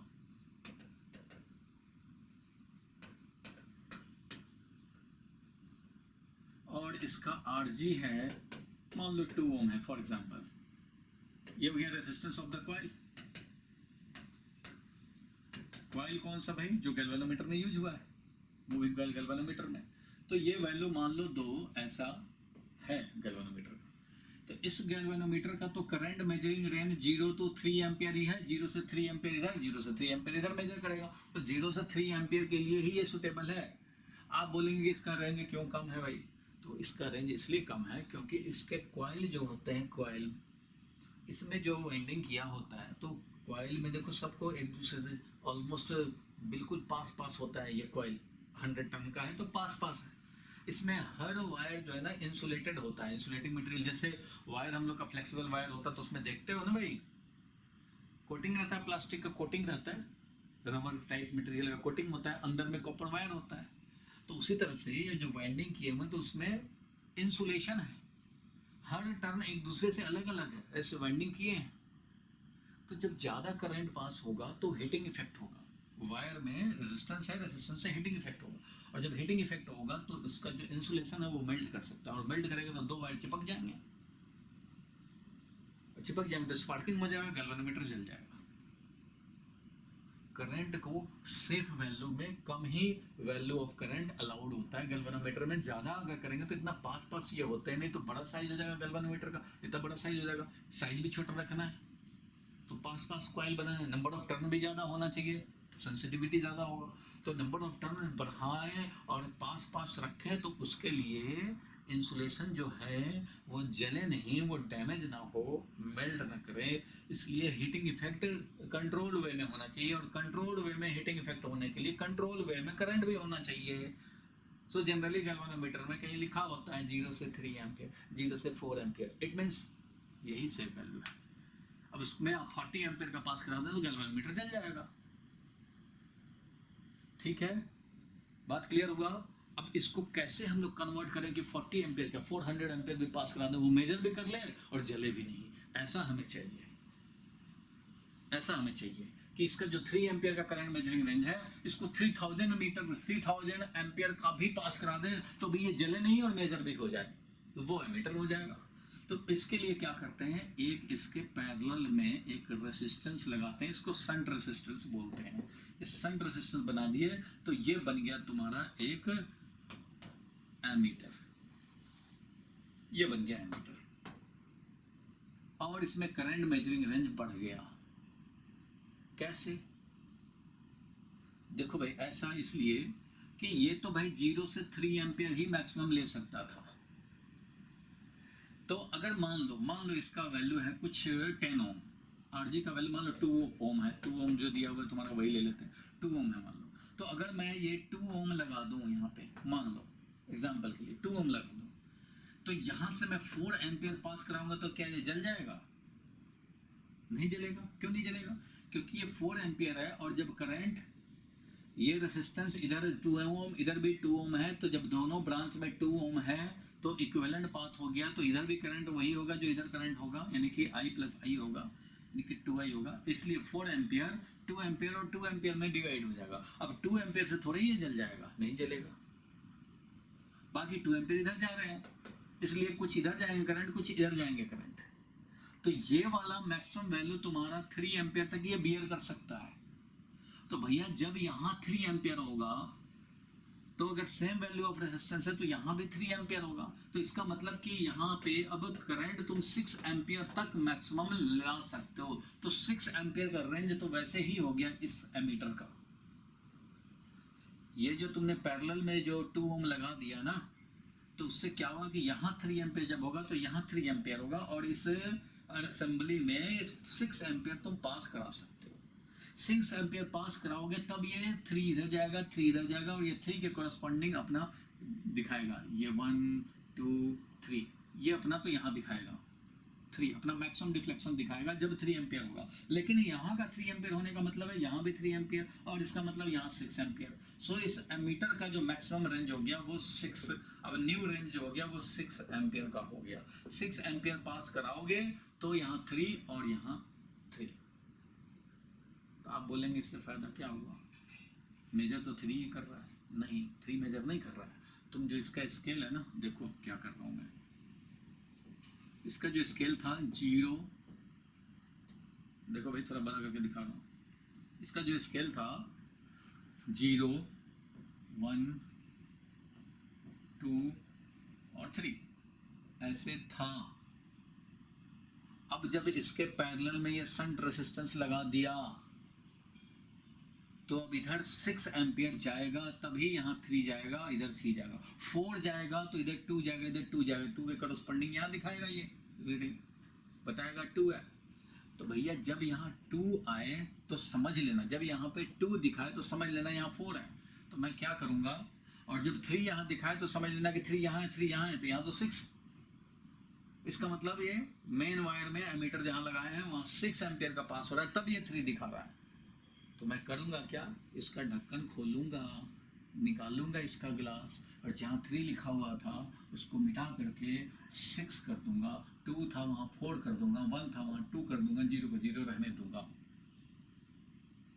और बोलूँगा कि इसको भूल जाओ भाई, इसको देखो। तो अब ये 0 to 6 एम्पियर का बन चुका। कैसे? यहाँ 6 जब पास कराओगे तो गैल्वेनोमीटर अपना तो 3 ही दिखाएगा, लेकिन हमें दिखेगा 6 एम्पियर पास हो रहा है। अपना ओरिजिनल इसका 3 है, 3 यहाँ से जा रहा है, ये अपना 3 के कॉरस्पॉन्डिंग डिफ्लेक्शन दिखा रहा है, लेकिन मैंने यहाँ मिटा करके 6 लिख दिया, इसको मिटा के 4 लिख दिया। अब इसको मिटा करके इसको कैंसिल कर दिया, इरेजर मिटा दिया। अब जब 6 पास होगा तभी ये 6 दिखाएगा, 4 पास होगा तो यहाँ 4 दिखाएगा। ओरिजिनल में 2 दिखा रहा है लेकिन 4 दिख रहा है। फिर जब यहाँ पे आप 2 एम्पियर पास कराओगे तो 2 में से 1 इधर जाएगा, तो ये 1 एम्पियर पे रीडिंग दिखाएगा, लेकिन हमें दिखेगा 2। इस तरह से ये 0 से 6 वोल्ट का, 0 से 6 एम्पियर का न्यू रेंज बन गया। यहां तक क्लियर है? मेन लॉजिक ये है। बोलो भाई, 0 से 6 एम्पियर हो गया ना अब रेंज, 0 से 6 हो गया। चलो अब देखो मैं इसका और रेंज बनाता हूं। मैं ये बोलता हूं कि ये 2 एम्पियर था, 2 ओम था इसका। मैं यहाँ 2 ओम ना दे करके यहाँ पे वेरी वेरी स्मॉल वैल्यू का रेसिस्टेंस लगाऊं। सन रेसिस्टेंस का वैल्यू वेरी वेरी स्मॉल कर दें, बहुत स्मॉल करें, 0.002 कर दें। ऐसा अगर करेंगे तो क्या होगा? ऐसा करेंगे तो ये होगा कि इधर का रेसिस्टेंस बहुत कम है, इधर का रेसिस्टेंस ज़्यादा है। तो क्या होगा कि यहाँ का 99% करंट 99% करंट इधर ही से चला जाएगा, ओनली 1% करंट इधर जाएगा। इधर से करंट बहुत ज्यादा जाएगा। क्यों? क्योंकि इधर से जो करंट जाएगा वो जरा सोच लो तुम कितना जाएगा। सामने वाला पैरेलल डिस्ट्रीब्यूशन ऑफ करंट है, सामने वाला resistance divided by total resistance 2 + 0.002 into main current. Main current अगर मान लो ये है तो आप समझ लो कि ये कितना वैल्यू हो गया। कितना वैल्यू हो गया, ये वाला वैल्यू कितना हो गया, ये 0.002 2.002 है, तो ये वैल्यू ऑलमोस्ट 1000 जैसा हो गया, ऑलमोस्ट ये 2.002 हो गया ना ये। एक मिनट, इसके सामने वाला रेजिस्टेंस ये, तो ये वाला देख रहे हो अप्रोक्सीमेटली ये कितना हो रहा है, ये अप्रोक्सीमेटली 2 है या 2.002 है, तो इसका मतलब ये हो गया कि इससे ये थोड़ा सा ही तो ज्यादा है, इसका मतलब ये ऑलमोस्ट 1.99 है, बोलो है कि नहीं, 1.99 नहीं, ये 1.99 कह रहा हूँ, ये 2 डिवाइडेड बाई 2 से थोड़ा सा बड़ा, यानी कि 0.99 ऐसा करके बोल सकते हैं, बोलो ऐसा करके बोल सकते हैं, ये 2 डिवाइडेड बाई 2.002, तो ऑलमोस्ट ऐसा मीन्स क्या हुआ 99% ऑफ आई। और इधर से कितना करंट जाएगा, गैल्वेनोमीटर वाले से कितना करंट जाएगा भाई, तो इधर वाले से जो करंट जाएगा, इधर वाले से जो करंट जाएगा, इसके सामने वाला रेजिस्टेंस देखो 0.002 divided by total resistance into main current. अब ये वैल्यू बोले ये 2 है, ये 0.002 है, तो ये वाला हो गया ऑलमोस्ट 1/1000 टाइम्स इस तरह का हो गया। तो ये कितना करंट कम हो गया, यहाँ का करंट कितना कम हो गया, यहाँ का करंट कितना ज्यादा, मान लो ये 1% हो गया, ये 99% हो गया, ऐसे ही एग्जांपल बता रहे हैं, कोई एग्जैक्ट कैलकुलेशन मैंने नहीं दिखाया। 0.002 है तो 2 डिवाइडेड बाई 1000 हो गया, तो ये ऑलमोस्ट 1/1000 टाइम्स है, कितना कम हो गया करंट इधर। अब जरा ध्यान देना, जब इधर 1% जाए, इधर 99% जाए, तो ये 1% करंट जब 3 एम्पियर होगा, 3 एम्पियर तक ये मेजर करता था, ये जब 3 होगा उस समय यहाँ पे कितना ज्यादा करंट होगा, तो वो नया रेंज ये बन जाएगा। जब ये 3 होगा तो 99, इससे मान लो अगर ये 60 टाइम्स भी है, तो यहाँ 3 एम्पियर अगर है, तो यहाँ पे अगर 60 टाइम्स ज्यादा, इससे अगर 60 ज्यादा है, ये 60 टाइम्स ज्यादा है या 100 टाइम्स ज्यादा है, ऐसा समझ सकते हैं भाई, जितना कम करोगे उतना ही ज्यादा इधर ही से जाएगा। ये 1 है तो इधर 99 है, तो भाई उससे 99 टाइम्स है, तो इसको समझ लो 100 टाइम्स ज्यादा, इधर 1 इधर बहुत कम जाए, इधर बहुत ज्यादा जा रहा, तो ये 3 है, तो मान लो यहाँ पे मान लेते हैं 100, मान लो 100 है, तो 100 इधर से जा रहा है, तब यहाँ 3 जा रहा है, तो इसका मतलब यहाँ तो 103 हो गया, और ज्यादा रेंज हो गया, 103 जाएगा, तब उसमें से ये 3 जाएगा, ये 100 जाएगा। तो जितना कम रेजिस्टेंस डालोगे, सन रेजिस्टेंस का वैल्यू जितना कम होगा उतना ही कम परसेंट इधर जाएगा, और वो जब 3 हो उसके कॉरस्पॉन्डिंग ये बहुत ज्यादा, ये 3 है तो ये समझो कि मान लो अगर 997 एम्पियर है, तब जाके ये 3 रहता है, क्योंकि मेजोरिटी इधर ही से चला जाता है, मेजोरिटी इधर ही से चला जाता है, ये बहुत कम जाता है, तो ये जब 3 होगा तो उस समय तो ये बहुत ज्यादा है, तो ये ऐसा हो जाए, तो यहाँ तो 1000 एम्पियर हो गया, तो न्यू रेंज 1000 जब करोगे तब जाएगा यहाँ 3, 500 करोगे तो यहाँ जाएगा 1.5, हाफ कर दिए तो वहाँ 1.5 के कॉरस्पॉन्डिंग दिखाएगा। तो जब ये 3 के कॉरस्पॉन्डिंग 1000 है, तो मैं क्या करूंगा, इतना कम रेजिस्टेंस लगाया कि जब 3 तब होता है जब यहाँ 1000 होता है, तो मैं इसके यहाँ पे मिटा करके यहाँ 1000 लिख दूंगा, यहाँ पे मिटा करके वैसे ही कर दूंगा, इसको 1000 है तो मान लो ये 600 है, तो इसको मान लो 300 ऐसा करके लिख रहा हूँ, ये 0 है, और ये सब मिटा दिया, तो अब क्या हो गया 1000 एम्पियर तक का हो गया। इतना कम रेजिस्टेंस डाला कि यहाँ पे 1000 होता है तब यहाँ 3 होता है, तो जब यहाँ 1000 पास होगा तब ये 3 दिखाएगा, मतलब 1000 दिखाएगा, जब ये 500 पास होगा तो यहाँ 1.5 दिखाएगा, तो इसका मतलब यहाँ पे इस तरह से 200, तो यहाँ पे दिखाएगा कि हमारा कितना वैल्यू है। तो रेंज बढ़ाने के लिए अभी ये लॉजिक आपको क्लियर हो जाना चाहिए कि गैल्वेनोमीटर का करंट मेजरिंग रेंज बढ़ाना है, तो इसके पैरेलल में स्मॉल वैल्यू का शंट रेजिस्टेंस लगा दो, उससे क्या होगा मेजॉरिटी इधर से चले जाएंगे, मेजॉरिटी इधर से चले जाएंगे और इधर से बहुत कम जाएगा, और ये जब 3 हो तो ये तो बहुत ज़्यादा हो जाएगा, ये जब 3 हो तो उस समय ये बहुत ज़्यादा होगा, और ये दोनों का सम है इसलिए ये और ज़्यादा होगा। तो हम लोग चाहें तो 3000 का भी बना सकते हैं, बहुत ज़्यादा रेंज बना सकते हैं। कितना रेंज होगा तो उसका कैलकुलेशन पे अब आऊंगा मैं, पहले कॉन्सेप्ट समझ में आया कि in order to increase the current measuring range we should add shunt resistance in parallel with the galvanometer and the assembly will be an ammeter. बड़ा रेंज का बड़ा करंट मेजर करने वाला ये बन गया अरेंजमेंट, इसको बोला एमीटर। बोलो क्लियर है, ये बात समझ में आया कि रेंज बढ़ाने के लिए पैरेलल में छोटा वैल्यू ऑफ रेजिस्टेंस लगाने होंगे।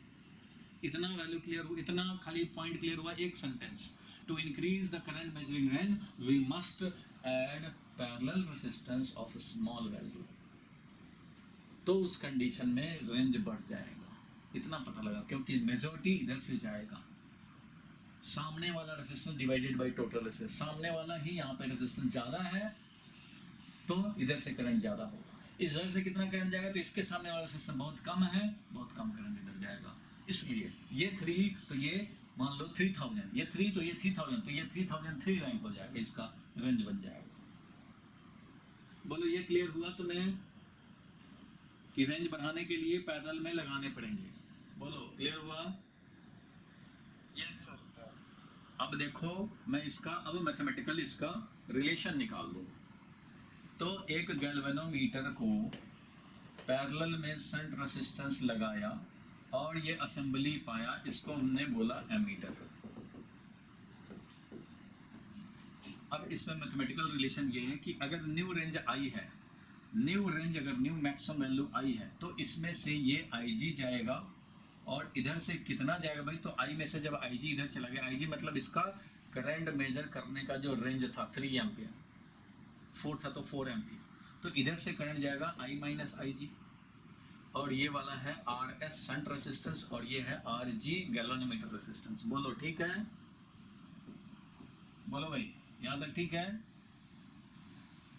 Yes sir. अब मैं रिलेशन लिखने जा रहा हूँ, तो इसका रिलेशन ये है, देखो इसका मैथमेटिकल में हम लोग मैपिंग करें तो ये मान लो M पॉइंट है और ये मान लो N पॉइंट है, तो मैं लिख रहा हूँ VMN potential difference across MN।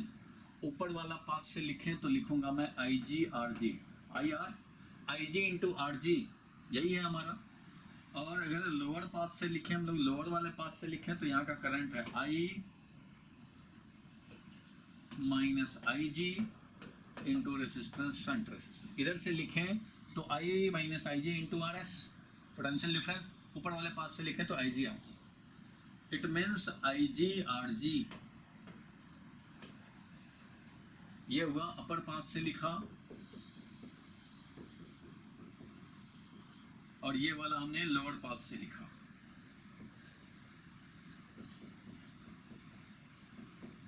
और दोनों में VMN ही निकाला है, तो ये दोनों को इक्वेट कर सकते हैं, VMN ही ये भी है, VMN ही ये भी है, VMN ही ये है, VMN ही ये है, तो ये दोनों आपस में इक्वल हैं। इससे हमें रिलेशन मिल गया, क्या मिल गया भाई, तो शंट रेजिस्टेंस की जो रिक्वायरमेंट है वो हो जाएगा IG into RG divided by I minus IG। ये आपको फॉर्मूला के फॉर्म में लोग याद रखते हैं, तो फॉर्मूला अगर डायग्राम भी याद है ना तो तुम्हें फॉर्मूला अपने आप याद है, डायग्राम याद है तुम सीधा समझ सकते हो, डायग्राम भी याद है। IG RG ऊपर होता था, इधर से I minus IG into RS होता था। अच्छा ये रिलेशन है। अब तुम बताओ, ये 2 ओम था, ये भी 2 ओम था, तो न्यू रेंज 6 आया था, ये भी 2 ओम था, ये भी 2 ओम लगाएंगे इक्वल वैल्यू का, तो ये 3 तो ये भी 3, तो न्यू रेंज 6 बन गया था।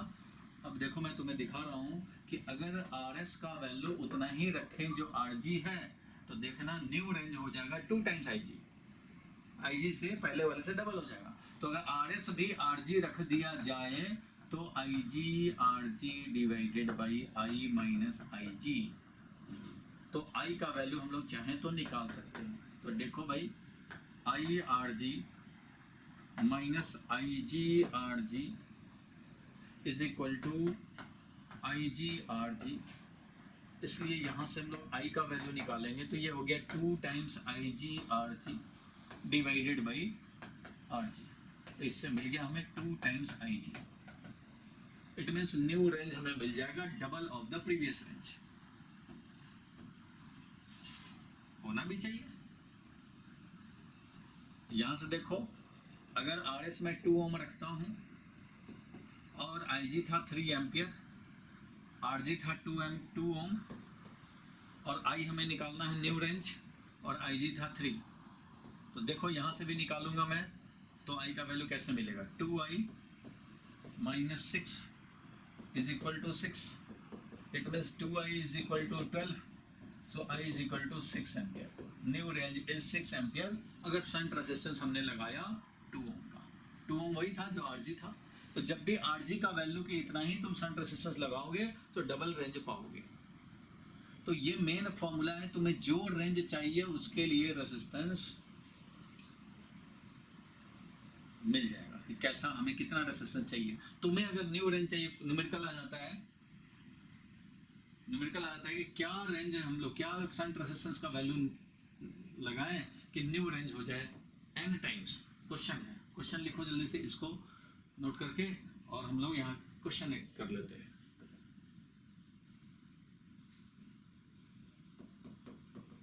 Find value of shunt resistance, SHUNT, shunt resistance.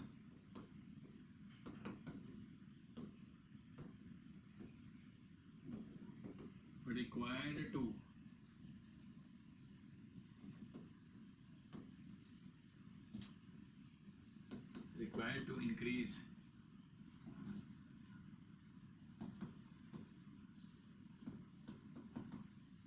current measuring range to n times its initial range, n times its initial range, n times its initial range, ये निकालना चाहते हैं। तो बताओ भाई क्या हो जाएगा। क्वेश्चन तो दिख रहा है सबको, बोलो भाई, क्वेश्चन दिख रहा है कि छोटा हो गया? Yes sir. दिख रहा है ना, बड़ा करें? यस सर, दिख रहा है सर। ठीक है, तो जल्दी से करो इसको सॉल्व। शंट रेजिस्टेंस निकालना है, और यहाँ पे दिया हुआ है RG जो गैल्वेनोमीटर का है रेजिस्टेंस, वो मान लो हमारा 4 ओम है, ऐसे दे दिया।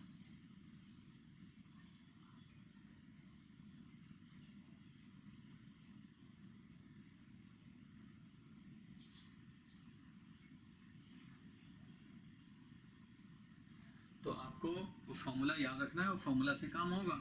फॉर्मूला ना भी याद रहे तब भी काम हो जाता है, सिर्फ आपको मैपिंग माइंड में ये होना चाहिए डायग्राम। माइंड में अगर ये डायग्राम है तो फॉर्मूला याद ना भी रहे तो 1 सेकंड में फॉर्मूला लिख लेंगे। IG/RG potential difference, IG/RG I minus IG into, हाँ बोलो एक बार। फिर से बताना एक बार। किसको? इसको कि क्वेश्चन? शंट रेजिस्टेंस निकालने के लिए। शंट रेजिस्टेंस निकालने के लिए तो भाई ये तो पहले हम लोग समझे कि एक शंट लगाएंगे तो भैया जो करंट आएगा कुछ इधर आएगा, तो कुछ इधर वाले ही तो इससे पास होंगे, तो इधर वाले का ही तो ये मेजर करेगा, लेकिन इसके मेजर करने से हमारा पूरे में करंट मेजर हो जाएगा। क्योंकि पहले 3 एम्पीयर, तो 3 को मैंने बना दिया 6, क्यों? क्योंकि भाई जब 6 आएगा तब यहाँ 3 होगा। तो वैसे ही जितना कम वैल्यू रखोगे उतना ही ज्यादा करंट इधर जाएगा। जब ज्यादा करंट इधर जाएगा, 100 में से 99 इधर चला जाए और 1 ही इधर जाए, तो भैया जब 3 जाएगा इधर तो यहाँ पे 99 3 टाइम्स जाएगा। 3 यहाँ तब जाएगा जब 300 यहाँ से हो, मतलब 100 में से 1 और 99 होता है। देखो ध्यान से, अगर 100 एम्पियर पास करें तो यहाँ 1 एम्पियर आया, यहाँ 99 एम्पियर आया। तो जब 3 टाइम्स करोगे तो ये भी 3 टाइम्स होगा, ये भी 3 टाइम्स होगा। तो ये 3 टाइम्स होगा तब ना इसका फुल स्केल रेंज आएगा। तो 3 टाइम्स होगा तो यहाँ तो 300 हो जाएगा, मीन्स न्यू रेंज बन जाएगा 300। सो पैरेलल में लगाने से ज्यादा करंट इधर जाता है और उससे यहाँ कम करंट पास होते हैं, इसलिए ये अपना कम ही करंट मेजर करेगा, लेकिन हमें पता लग जाएगा कि इस असेंबली में कितना high value of current pass हुआ है। तो इससे करंट मेजरिंग रेंज बढ़ जाएगा। अब मान लो कोई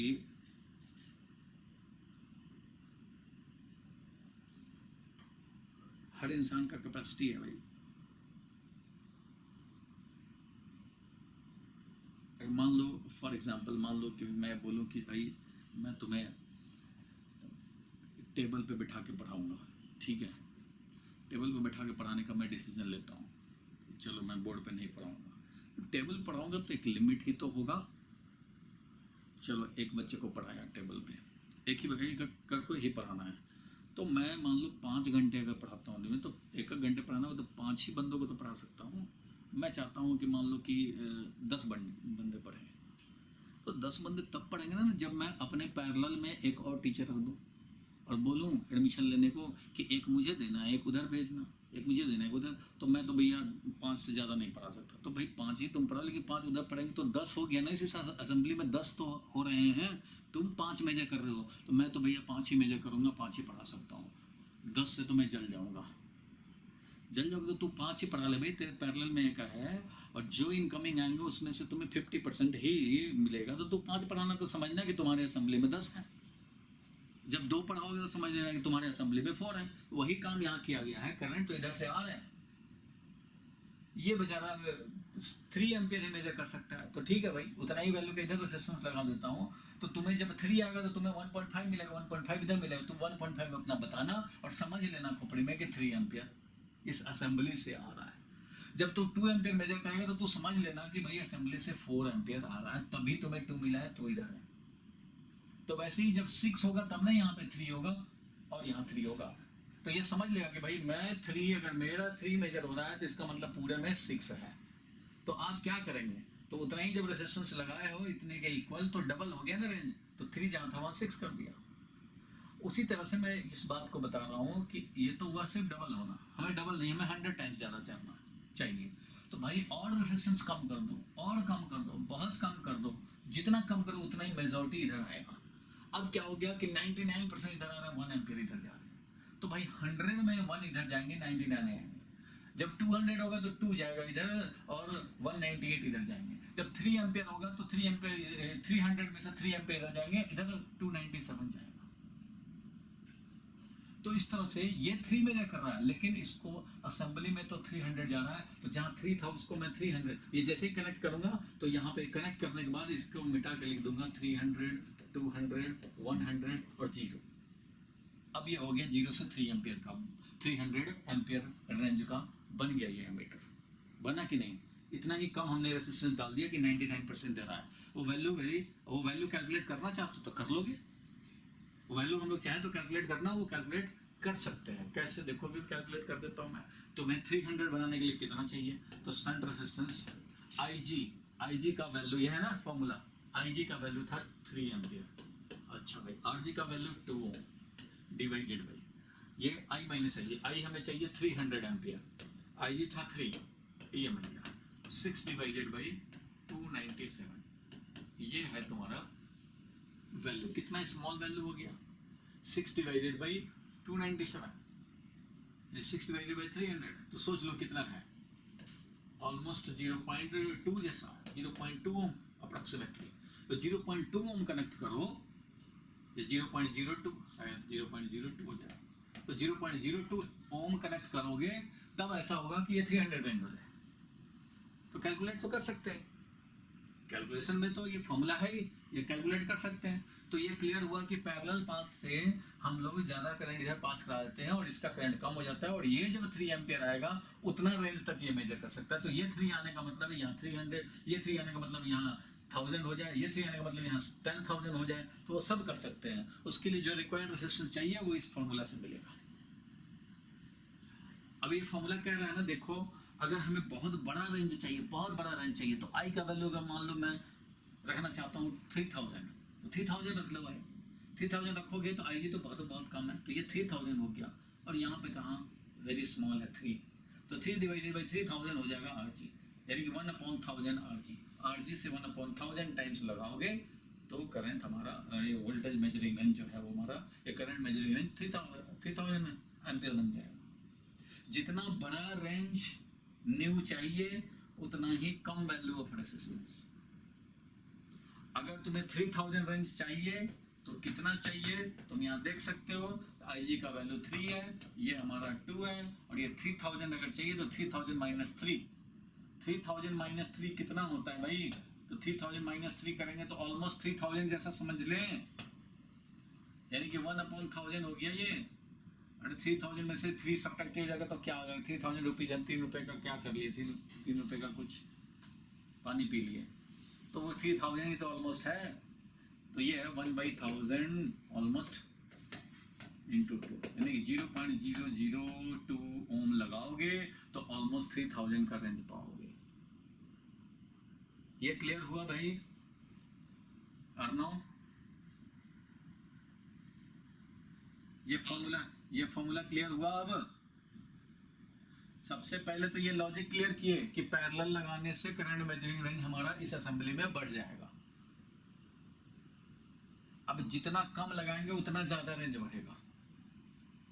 अब ज्यादा यहाँ रेजिस्टेंस लगाओगे तो इधर से करंट बहुत कम जाएगा, मतलब 3 जाएगा उधर तो 1 जाएगा इधर, तो 4 ही रेंज हो पाएगा। फिर इतना जो बहुत ज्यादा लगाओगे तो इधर 3 जाएगा तो इधर हमारा 0.1 जाएगा, 0.1 जाएगा तो 0.1 जाए तो 3.1 ही न्यू रेंज हुआ। अरे भैया तो 3 पहले साथ 3.1 रेंज लगाए बनाए हैं, क्या फायदा होगा। इसलिए जितना कम रेजिस्टेंस लगाओगे उतना ज्यादा रेंज पाओगे। और वो फॉर्मूला निकालने का ये है, इसमें तुम रखते जाओ, तुम्हें जो रेंज चाहिए वो रेंज मिलता रहेगा। और ये अगर भूल भी जाते हैं तो ये याद रखते हैं, डायग्राम है तो ये है IG/RG potential difference is equal to I - IG into RG। बोलो ठीक है, बोलो भाई अर्नव ठीक है।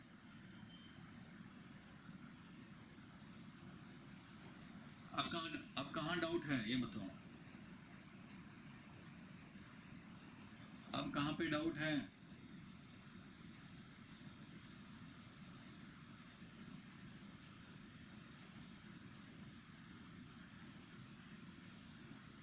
अर्नव बोलो, क्लियर है यहाँ तक। रिया,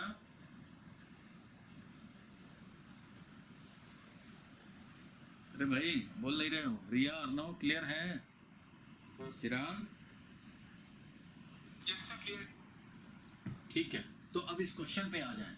ये क्वेश्चन पे आ जाए। ये जो क्वेश्चन था, find the value of shunt resistance required to increase current measuring range to n times the initial value. इसका मतलब न्यू रेंज जो है हमारा ये है न्यू रेंज।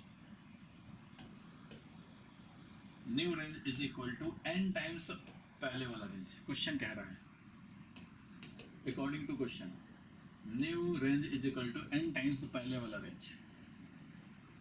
शंट रेजिस्टेंस चाहिए तो भाई कितना शंट रेजिस्टेंस चाहिए, तो भाई शंट रेजिस्टेंस रिक्वायर्ड होता है IG/RG divided by I - IG, जो फार्मूला पढ़ रखा है हम लोगों ने उस हिसाब से काम करेंगे।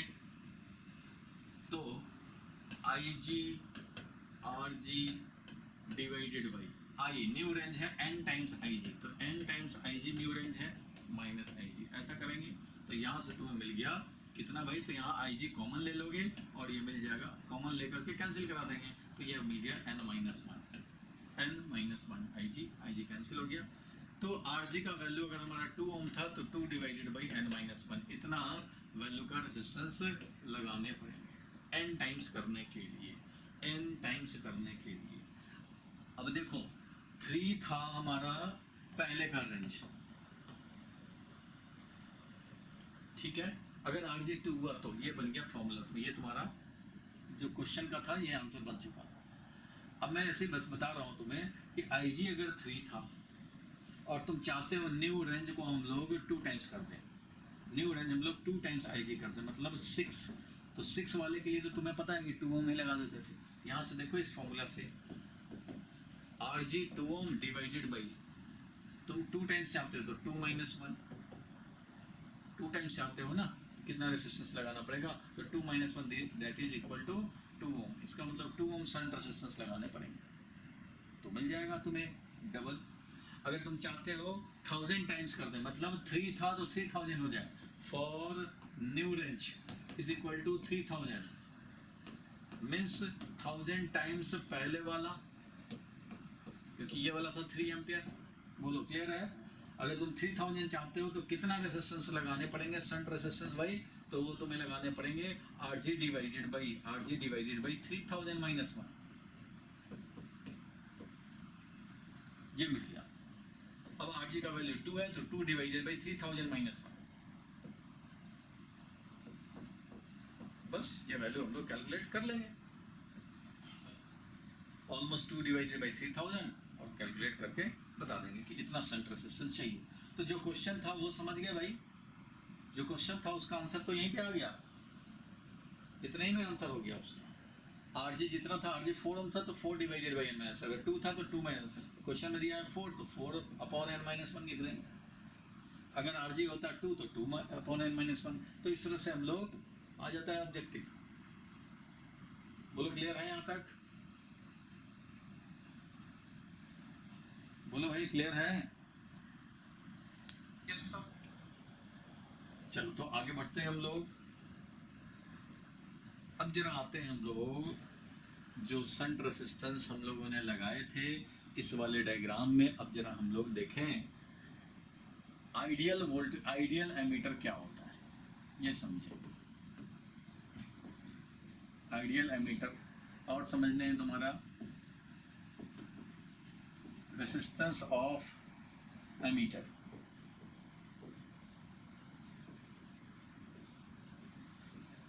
बताओ भाई रेसिस्टेंस ऑफ एमीटर कितना होगा? एमीटर इसको बोलते हैं, ये है असेंबली। एमीटर का मतलब हो गया कि Rg is parallel with Rs, shunt resistance और Rg पैरेलल में हो तो एमीटर का रेसिस्टेंस क्या होगा? तो ये दोनों पैरेलल में है, तो मैं बोल सकता हूं कि एमीटर का resistance is equal to parallel combination of Rg and Rs, shunt resistance और गैल्वेनोमीटर रेसिस्टेंस का पैरेलल कॉम्बिनेशन।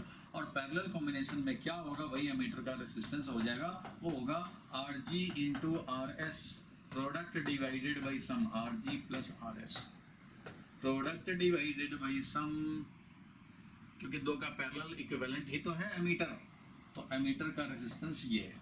बोलो क्लियर है यहाँ तक? एमीटर का रेसिस्टेंस समझ गए? बोलो भाई क्लियर है यहाँ तक? Yes sir. तो जब ये क्लियर है तो अब मैं यहां से अगर बोलूं एमीटर का रेसिस्टेंस जब भी आएगा तो इस फॉर्मूला को यूज कर सकते हो, या सीधा माइंड मैपिंग रखो कि भाई दोनों का पैरेलल कॉम्बिनेशन, उसको बोलते हैं एमीटर। अगर मान लो मैं आइडियल एमीटर के रेसिस्टेंस निकालना चाहूं तो आइडियल एमीटर क्या होता है पहले ये समझे। तो ideal ammeter is an ammeter of infinite range, infinite current measuring range. ध्यान से समझना,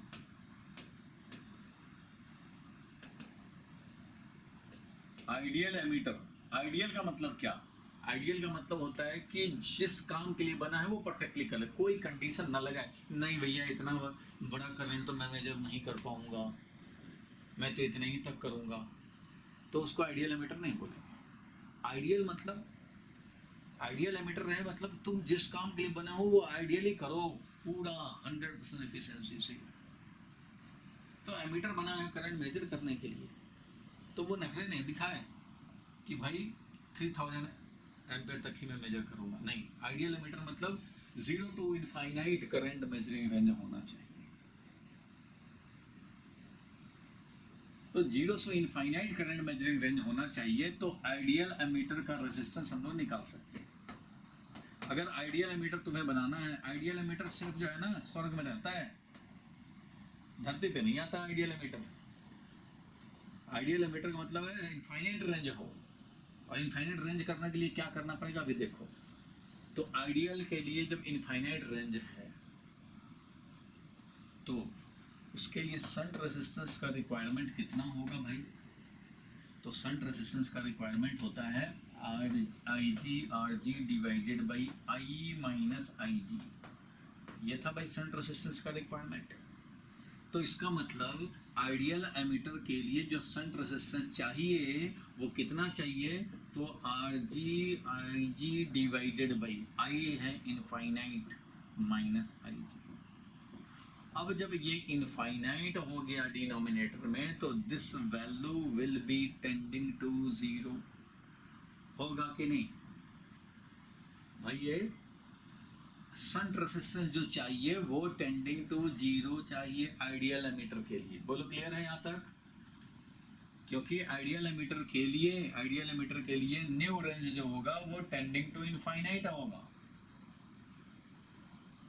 इसलिए ये शंट रेजिस्टेंस रिक्वायर्ड 0 होगा। और शंट रेजिस्टेंस रिक्वायर्ड 0 है, देन हम लोग लिख सकते हैं कि ऐसा एमीटर, आइडियल एमीटर का रेजिस्टेंस कितना हो जाएगा? तो भाई दोनों का पैरेलल कॉम्बिनेशन। तो यहाँ Rg तो है लेकिन Rs शंट रेजिस्टेंस है 0, almost zero, tending to zero ऐसा बोल सकते हैं, टेंडिंग टू जीरो ऐसा लिख भी देते हैं, tending to zero, R G into R S divided by R G plus R S, तो R G plus R S plus R S plus R S, R S है tending to zero. तो बताओ ये क्या मिला हमें, क्या मिला भाई, डिनोमिनेटर में तो आर जी में ऐड करोगे तो वो जी आर जी ही रह जाएगा, लेकिन ये मल्टीप्लाई करोगे तो ये टेंडिंग टू जीरो हो जाएगा, means whole becomes tending to zero. आपने बहुत नाम सुना होगा कि आइडियल एमीटर को जीरो रेसिस्टेंस होता है, तो भैया देख लिए ना, आइडियल एमीटर जीरो रेसिस्टेंस होता है आइडियल एमीटर को, मतलब जिस ब्रांच में करंट मेजर करना है एमीटर को लगा दो तो इसका ऑलमोस्ट जीरो रेसिस्टेंस है, और करंट मेजरिंग रेंज इनफाइनाइट है, जो करंट भेजोगे वो मेजर करके बता देगा। ये बना ideal ammeter. So ideal ammeter का ये समझना है कि इनफाइनाइट रेंज लेकिन रेसिस्टेंस जीरो, शंट रेसिस्टेंस ही जीरो चाहिए, इसलिए एमीटर का रेसिस्टेंस भी जीरो हो जाएगा। बोलो क्लियर है, क्लियर है भाई यहां तक, बोलो चिराग क्लियर है यहां तक?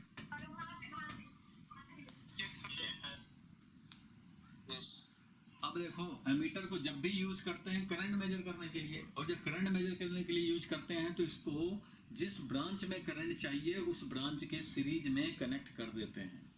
आदित्य भारद्वाज ध्यान से समझना, to use ammeter to measure current, current ही तो ये मेजर करते हैं, we connect ammeter in series with the branch. जिस ब्रांच में करंट मेजर करना हो उस ब्रांच के सीरीज में कनेक्ट करते हैं। क्लियर है? अब जरा एक और चीज समझ ले हम लोग कि एमीटर का, अब ये थोड़ा सा मैं ट्रिकी बात पूछ रहा हूं तुमसे, ये तो नॉर्मल बात हो गई जो एमीटर के बारे में आपको जानना है। सबसे पहले तो ये समझे कि गैल्वेनोमीटर से एमीटर में कन्वर्ट करना है अगर, तो आपको पैरेलल में एक रेजिस्टेंस लगाना चाहिए, इससे करंट मेजरिंग रेंज बढ़ जाते हैं। ठीक है भाई, अब कितना लगाएंगे तो कितना न्यू रेंज पाएंगे, वो रिलेशन ये है, न्यू रेंज का वैल्यू रखो तो शंट रेजिस्टेंस रिक्वायर्ड मिलेगा, और अगर शंट रेजिस्टेंस का वैल्यू रख दिया जाए तो न्यू रेंज मिल जाएगा। शंट रेजिस्टेंस का वैल्यू तुम चाहते हो कि 0.1 ओम है मेरे पास, तो 0.1 ओम लगाएंगे तो क्या रेंज मिलेगा, तो इसमें वैल्यू रख दो और तुम्हें कैलकुलेट हो जाएगा। बोलो ठीक है ये? तो ये हम लोगों ने देखा भाई। उसके बाद हम लोगों ने देखा कि आइडियल एमीटर का क्या होगा हिसाब। तो आइडियल एमीटर का इनफाइनाइट करंट मेजरिंग रेंज होता है, ideal ammeter infinite current measuring range and has zero resistance, and has zero resistance. इसका जीरो रेजिस्टेंस होता है और ये बिल्कुल डिस्टर्ब नहीं करेगा किसको, जिस भी ब्रांच में करंट मेजर करना है, जिस भी ब्रांच में करंट मेजर करना है तो इसका रेजिस्टेंस जीरो है, इसका रेजिस्टेंस जीरो है, इसलिए ये अगर 2 एम्पियर पास कर रहा है तो 2 एम्पियर ही पास करता रहेगा, डिस्टर्ब नहीं करेगा। आइडियल एमीटर है, आइडियल एमीटर का मतलब होता है कि जिस ब्रांच में तुम कनेक्ट करोगे वो करंट बताओ, लेकिन इसको डिस्टर्ब मत करो, मतलब ओरिजिनल ऐसा ना कि चेंज करके बता दो। अगर 2 एम्पियर है तो ये नहीं कि कनेक्ट किए अपना रेजिस्टेंस लाए और 1.9 एम्पियर कर दिया और 1.9 मेजर करके बता दो। आइडियल का मतलब है कि आप बस जिस चीज के लिए बने हो करंट मेजर करने के लिए, सिर्फ करंट मेजर करो और कुछ मत करो, सिर्फ करंट मेजर करो और नखरे मत करो, पूरा इनफाइनाइट रेंज तक तुम्हें जो दिया जाएगा वो मेजर करके बताओ। तो ये है आइडियल एमीटर। ऐसा रियल में एमीटर नहीं होता, रियल में एमीटर का रेजिस्टेंस जीरो नहीं होता, उसका रेजिस्टेंस कुछ ना कुछ रहता है, रहेगा ही भाई। भैया इसका भी रेजिस्टेंस है, इसका भी कुछ रेजिस्टेंस है, कुछ तो लगाओगे, एकदम जीरो तो नहीं लगा सकते, कुछ तो लगाओगे तो कुछ इक्विवेलेंट तो आएगा, तो एमीटर का रेजिस्टेंस तो कुछ रहेगा, और एमीटर का रेजिस्टेंस रहेगा तो जिस ब्रांच में कनेक्ट करोगे उसका करंट का कुछ ना कुछ वैल्यू चेंज करेगा, क्योंकि पहले जब नहीं था तो कुछ और था, रेसिस्टेंस भी इक्विवेलेंट कुछ और था, तुम सीरीज में कुछ लगा दिए तो इस ब्रांच का रेसिस्टेंस बदल गया, तो सर्किट के पैरामीटर बदल गए, तो कुछ ना कुछ तो भाई यहाँ करंट में भी चेंज आएगा, भले वो 0.001 का, और वो चेंज वैल्यू ही ये मेजर करेगा, क्योंकि पहले कनेक्शन के पहले 2 एम्पियर था, अब कनेक्शन करने के बाद 1.99 एम्पियर हो गया, तो ये 1.99 एम्पियर को मेजर करेगा। मेजर करने चला था 2 एम्पियर, लेकिन यहाँ पे जैसे ही लगाएंगे तो वो 1.99 करने लग जाएगा, तो यही मेजर कर देगा। तो आइडियल एमीटर का ये काम थोड़ी है, आइडियल एमीटर का काम होता है बिल्कुल वही मेजर करो और बिना कोई रेंज कंडीशन का। इसलिए आइडियल एमीटर सिर्फ स्वर्ग में होता है, सिर्फ स्वर्ग में होता है, इधर नहीं होता। आइडियल एमीटर इधर नहीं होता, रियलिटी में हमेशा करंट डिफरेंट मेजर होता है। तो ये भी एक पॉइंट है, मैं लिख दे रहा हूं भाई। इन actual practice ammeter have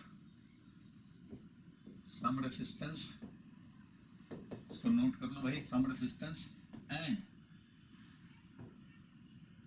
when connected in any branch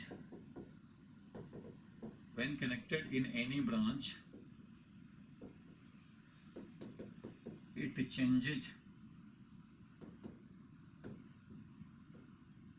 the overall resistance of the branch and hence current is slightly changed.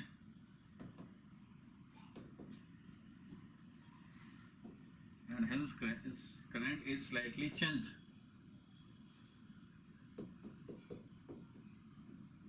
Bracket लिख रहा हूं, no change for ideal ammeter. Ideal ammeter के लिए ही कोई चेंज नहीं होता है, no change in ideal ammeter, क्योंकि उसका रेसिस्टेंस ही 0 रहता है, 0 रहेगा तो इसलिए कोई चेंज नहीं करेगा। तो लेकिन ये होता नहीं है, नॉट प्रैक्टिकली ट्रू, ये प्रैक्टिकली पॉसिबल नहीं है।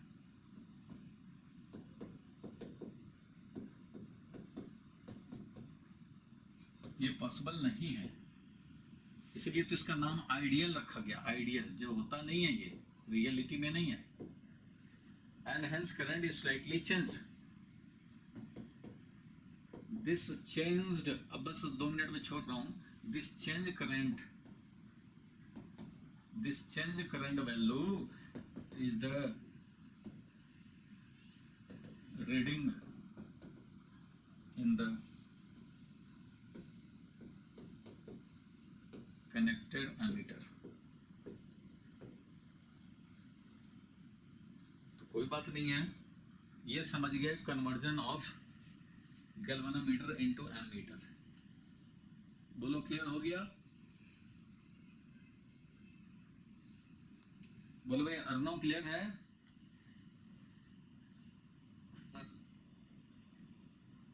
चलो ये क्लियर है, तो अब हम लोग इसमें नेक्स्ट देखें। रिया आगे बढ़े, विक्रम आगे बढ़े भाई, बोलो। yes, sir. चलो तो आगे बढ़ते हैं हम लोग। अब जरा देखेंगे हम लोग conversion of galvanometer into voltmeter. छोटा सा ये टॉपिक है, लिखो, conversion of galvanometer into voltmeter. फिर वही बात आ गई, गैल्वेनोमीटर को वोल्टमीटर में कन्वर्ट करने का मतलब क्या है। तो सबसे पहला कंफ्यूजन ये, और सबसे पहले ये एडजस्ट करना होगा कि गैल्वेनोमीटर अपने आप में एक वोल्टमीटर भी है।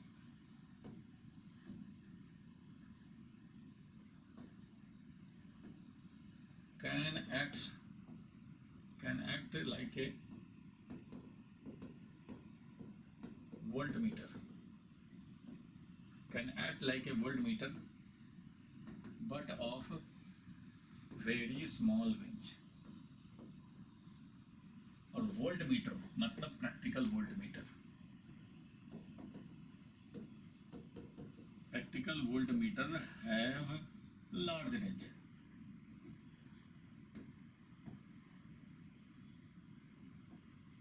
इसका रेंज लार्ज होता है, तो इसको कन्वर्ट करना मतलब ये है कन्वर्जन।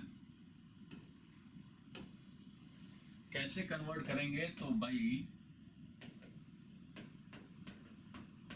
कनेक्टिंग हाई रेसिस्टेंस, ज्यादा value of resistance in series with galvanometer, in series with galvanometer. ये कैसे? तो सबसे पहले तो इस पॉइंट को हजम कर लो भाई, वेरी वेरी इंपॉर्टेंट, और ये कंसेप्चुअल क्वेश्चन पूछे जाते हैं। कैसे भाई? वोल्ट मीटर की तरह कैसे काम करेगा? तो जरा इसको समझो। जो अभी हम लोगों ने डिस्कस किया था कि कोई भी गैल्वेनोमीटर में एक 0 है, 1 है, 2 है, 3 है, ये इधर भी। कुछ लोगों को एक और कंफ्यूजन हुआ होगा पहले भी कि गैल्वेनोमीटर में तो बोथ साइड डिफ्लेक्शन दिखाता है, उसको एमीटर में कन्वर्ट कर दिए तो वन साइड डिफ्लेक्शन तो नहीं करने लग गया। तो भाई 0 1 2 3 मान लो था रेंज, हमने इसको 0 से 3000 कर दिया। तो जहाँ 1 लिखा हुआ था, 2 लिखा हुआ था मान लो, और ये 3 लिखा हुआ था, ये 4 लिखा हुआ था, 0 से 4 एम्पियर तक मान लो पहले मेजर करता था। तो मैंने क्या किया, इसका 1000 टाइम्स बढ़ा दिया, जो रेजिस्टेंस की जरूरत थी वो लगा दिया। तो अब ये 4000 मेजर करेगा, ये 3000 यहाँ पे जब आएगा मेजर करेगा, यहाँ 2000 मेजर करेगा, और यहाँ पे 1000 मेजर करेगा। एक्चुअल में ये 1 2 3 या 4 एम्पियर ही करेगा, लेकिन इसका असेंबली में हम लोगों ने याद होगा मीटर में लगाया, इससे हमारा ये रेंज बढ़ गया।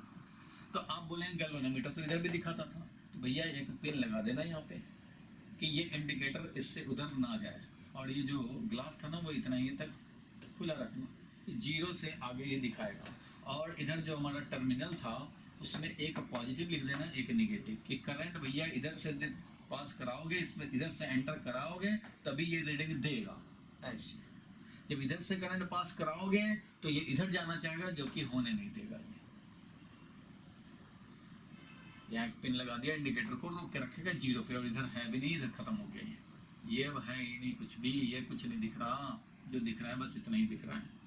तो 0 से 4000 हमें दिख रहा है, और ये है पॉजिटिव टर्मिनल, ये है नेगेटिव टर्मिनल। इधर से करंट एंटर कराओ, इधर से निकलवाओ, इधर से एंटर कराओगे तो ये गैल्वेनोमीटर अब नहीं रहा, अब उधर नहीं दिखाएगा, वन साइडेड डिफ्लेक्शन। तो अब ये वोल्ट मीटर का कैसे काम, ये तो मीटर वाला बात हो गई। अभी वोल्ट मीटर कैसे काम कर रहा है वो जरा समझ ले पहले। तो भैया ये वोल्ट मीटर की तरह इस तरह से काम कर रहा है, इधर का हम लोग मैटर छोड़ देंगे, इधर की बात करेंगे। तो जब ये 3 एम्पियर पास हो, ध्यान देना ये गैल्वेनोमीटर है, इसका रेसिस्टेंस है Rg इज मान लो 2 ओम, और Ig का वैल्यू है मान लो 3 एम्पियर। तो मैं बोलूँगा कि ये किसी पोटेंशियल डिफरेंस के अक्रॉस कनेक्ट कर दिया अगर, तो ये बताओ कि इसके अक्रॉस कितना पोटेंशियल डिफरेंस है, M और N के अक्रॉस कितना पोटेंशियल डिफरेंस है। तो भैया जो यहाँ पे करंट पास हो रहा है मैक्सिमम कितना के अक्रॉस कनेक्ट कर सकते हो। तो जब करंट 3 एम्पियर पास हो सकता है मैक्सिमम, और हमारा रेजिस्टेंस ये है, तो इसका मतलब मैक्सिमम इसमें 6 वोल्ट के अक्रॉस कनेक्ट कर सकते हैं। मैक्सिमम जो ये पोटेंशियल डिफरेंस है वो I इंटू RG होगा, और I मैक्सिमम है IG। तो मैक्सिमम जो ये पोटेंशियल डिफरेंस के अक्रॉस कनेक्ट कर सकते हो वो है 6 volt. IG 3 into 2 ohm that is 6 volt. 6 volt के क्रॉस कनेक्ट करोगे, 6 वोल्ट अगर यहाँ हुआ तो यहाँ से करंट ये चलेगा, यहाँ से ये करंट जो चलेगा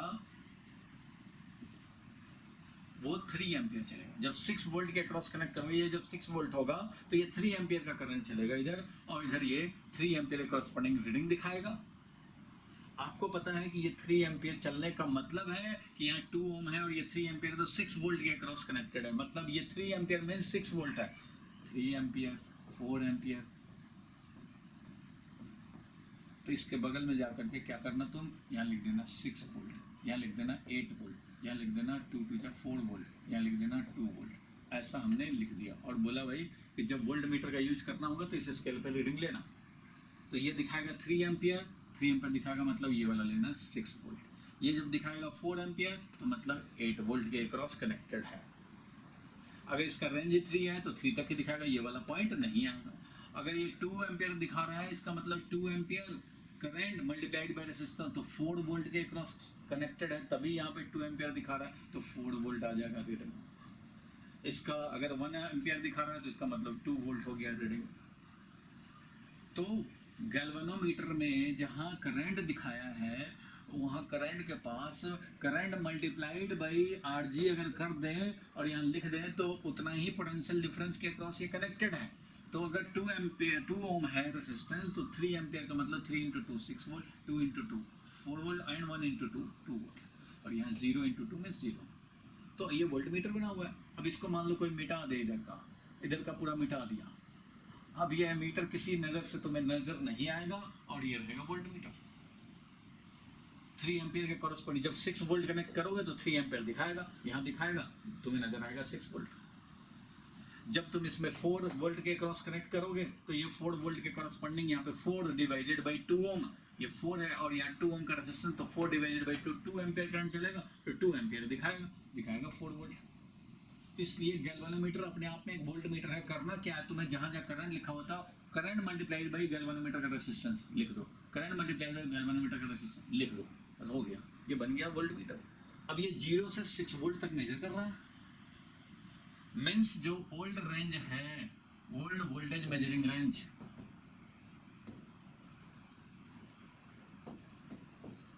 ओल्ड वोल्टेज मेजरिंग रेंज जो है वो 0 टू IG/RG है, क्योंकि मैक्सिमम करंट अगर IG पास होगा तो IG इंटू RG इतना ही मैक्सिमम पोटेंशियल डिफरेंस के अक्रॉस कनेक्ट कर सकते हो। 6 वोल्ट के अक्रॉस कनेक्ट कर सकते हो मैक्सिमम। अगर तुमने मान लो 10 वोल्ट के अक्रॉस कनेक्ट कर दिया, यहाँ 2 ओम ही है रेजिस्टेंस, तो 10 डिवाइडेड बाई 2 5 एम्पियर चलेगा, और 5 एम्पियर चलेगा तो इसको जला देगा, जल जाएगा, डिस्ट्रॉय हो जाएगा ये गैल्वेनोमीटर। इसलिए ये रेंज है तुम्हारा। तुम चाहते हो कि रेंज बढ़ाना तो उसका उपाय करना होगा। अभी के लिए तो ये ओरिजिनल में स्मॉल रेंज है इक्वल टू IG/RG है ओल्ड रेंज। बोलो क्लियर है? क्योंकि ये 2 ओम ही था, तो 2 ओम मल्टीप्लाइड बाई 3 एम्पियर 6 वोल्ट तक ही ये मेजर कर पाएगा। बोलो भाई क्लियर है? ये गैल्वेनोमीटर था और इसका 2 ओम था RG, इसलिए मैक्सिमम ये IG जब पास करेगा तो मैक्सिमम पोटेंशियल डिफरेंस यहाँ पे 6 वोल्ट ही होगा। आप ज़्यादा बड़ा रेंज करना चाहते हो तो आपको इसके सीरीज में कनेक्ट करने पड़ेंगे बड़ा रेजिस्टेंस। मान लो 1998 ओम कनेक्ट कर दें तो ये 2 ओम और 1998 ये टोटल हो गया 2000 ओम। अब यहाँ पे जब IG चलेगा 3 एम्पियर, तो 3 ampere multiplied by 2000 that is अब 6000 वोल्ट न्यू रेंज बन गया। क्योंकि अब ये 6000 के अक्रॉस कनेक्ट करोगे तो 6000 डिवाइडेड बाई 2000 3 एम्पियर का करंट चलेगा।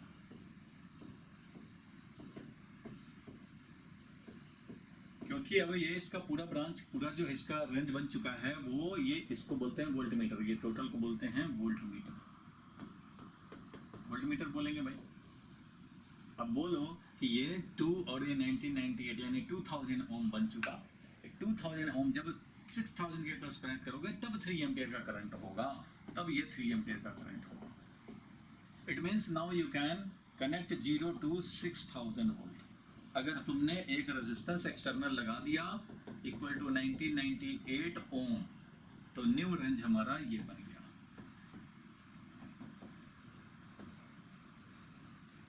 ये समझ में आया कि सीरीज में कनेक्ट करने से ज्यादा रेजिस्टेंस हो गया। करंट मेजरिंग रेंज उतना ही है, करंट मेजरिंग रेंज तो हमारा 3 एम्पियर ही कर सकता है। गैल्वेनोमीटर का जो ओरिजिनल काम है वो वही करेगा 0 से 3 एम्पियर। तुम पैरेलल में कनेक्ट किए, ज्यादा करंट मेजर कर लिया, मीटर बन गया। सीरीज में कनेक्ट कर लिए, अब ये ज्यादा पोटेंशियल डिफरेंस के अक्रॉस कनेक्ट कर सकते हो, तो अब ज्यादा पोटेंशियल डिफरेंस ये मेजर कर सकता है। इतना बात क्लियर हुआ? छुट्टी कर रहा हूं मैं, इसका थोड़ा सा जो पार्ट है वो नेक्स्ट क्लास में करके न्यूमेरिकल प्रैक्टिस करेंगे। ये बात कम से कम समझ में आई कि conversion of galvanometer into voltmeter के लिए जो भी करना होगा, फिलहाल ये कि गैल्वेनोमीटर एक वोल्ट मीटर भी है, ये बात पहले समझना था। लेकिन उसका रेंज होता था 0 टू IG/RG, तो 0 टू IG/RG इतना ही तुम कनेक्ट कर सकते थे, इतने ही वोल्टेज के अक्रॉस कनेक्ट। सीरीज में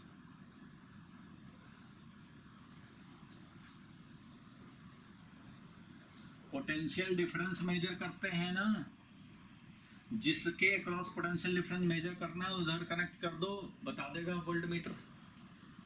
पोटेंशियल डिफरेंस मेजर करने के लिए सीरीज में लगाएंगे तो करंट मेजर होगा, पोटेंशियल डिफरेंस कैसे पता लगेगा? अब इसके अक्रॉस कितना पोटेंशियल डिफरेंस है कैसे पता लगेगा? तो भैया यहाँ पे लगाओ पैरेलल में, तब नहीं ये पोटेंशियल डिफरेंस यहाँ पे भी आएगा पैरेलल में, तब ये वोल्ट मीटर बताएगा कितना पोटेंशियल डिफरेंस है। यहाँ सीरीज में लगा दोगे तो थोड़ी ना पोटेंशियल डिफरेंस आएगा। तुम ध्यान से समझ लो, एमीटर को यूज करने के लिए सीरीज में लगाना पड़ता है, सीरीज में लगाना पड़ता है इन the circuit. Connection is series in the circuit, circuit में सीरीज में लगाएंगे तब ना उसी में करंट चलेगा तो वो मेजर कर लेगा।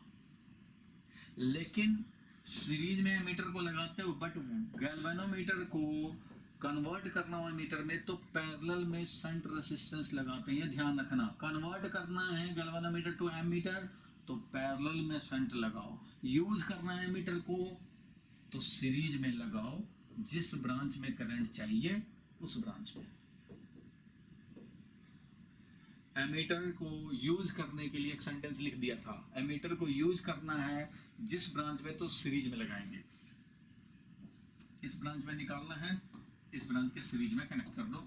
2 एम्पियर है तो ये रीडिंग बता देगा 2 एम्पियर। लेकिन कन्वर्जन करना है गैल्वेनोमीटर टू एमीटर तो हम लोग क्या करेंगे? For converting for galvanometer to ammeter parallel shunt लगाते हैं, जो भी हम लोगों ने देखा पैरेलल शंट रेजिस्टेंस लगाते हैं। और इसी का उल्टा काम होता है गैल्वेनोमीटर से वोल्टमीटर में। कन्वर्ट करना हो तो सीरीज में लगाओ, जब यूज करना हो तो पैरेलल में लगाओ। कन्वर्ट करना हो तो सीरीज में लगाएंगे रेंज बढ़ाने के लिए, और जब यूज करना होगा पैरेलल में। अब मैं इस वोल्ट मीटर की बात अब आगे मैं करूंगा ही नहीं, इसका बात जो है मैं नेक्स्ट क्लास में ही करूंगा, तो आप कंफ्यूज ज़्यादा हो जा रहे हैं। नेक्स्ट क्लास में इसका हम लोग डिटेल देखेंगे। खाली रेंज बढ़ाना रह गया, फॉर्मूला ऑब्टेन करना रह गया इसका। एक बात तो अर्णव जरूर समझ में आ गया होगा तुम्हें कि ये एक वोल्ट मीटर की तरह काम जरूर करता है, छोटा सा रेंज 0 to IGR। अब मैं इसकी बात जो है ना वो अगले क्लास में करूंगा स्टार्टिंग से, तो आपको ज्यादा क्लियर होगा। नहीं तो आप सीरीज पैरेलल पैरेलल सीरीज कौन सा कंफ्यूजन में रह जाओगा। अभी एमीटर में ही सेट करो कि अगर हमें गैल्वेनोमीटर से एमीटर में कन्वर्ट करना है तो पैरेलल में शंट रेजिस्टेंस लगाने पड़ेंगे, तभी ये कम करंट लेगा और अपना बताएगा। यहाँ IG पास हो तो यहाँ से I माइनस IG जाए, न्यू रेंज हमारा ये I है। ये सारा पॉइंट मैंने पहले भी लिखवा दिया। यूज करना है तो series in the circuit to use, ammeter को यूज करना है सीरीज में लगाओ, कन्वर्ट करना है तो पैरेलल में लगाओ।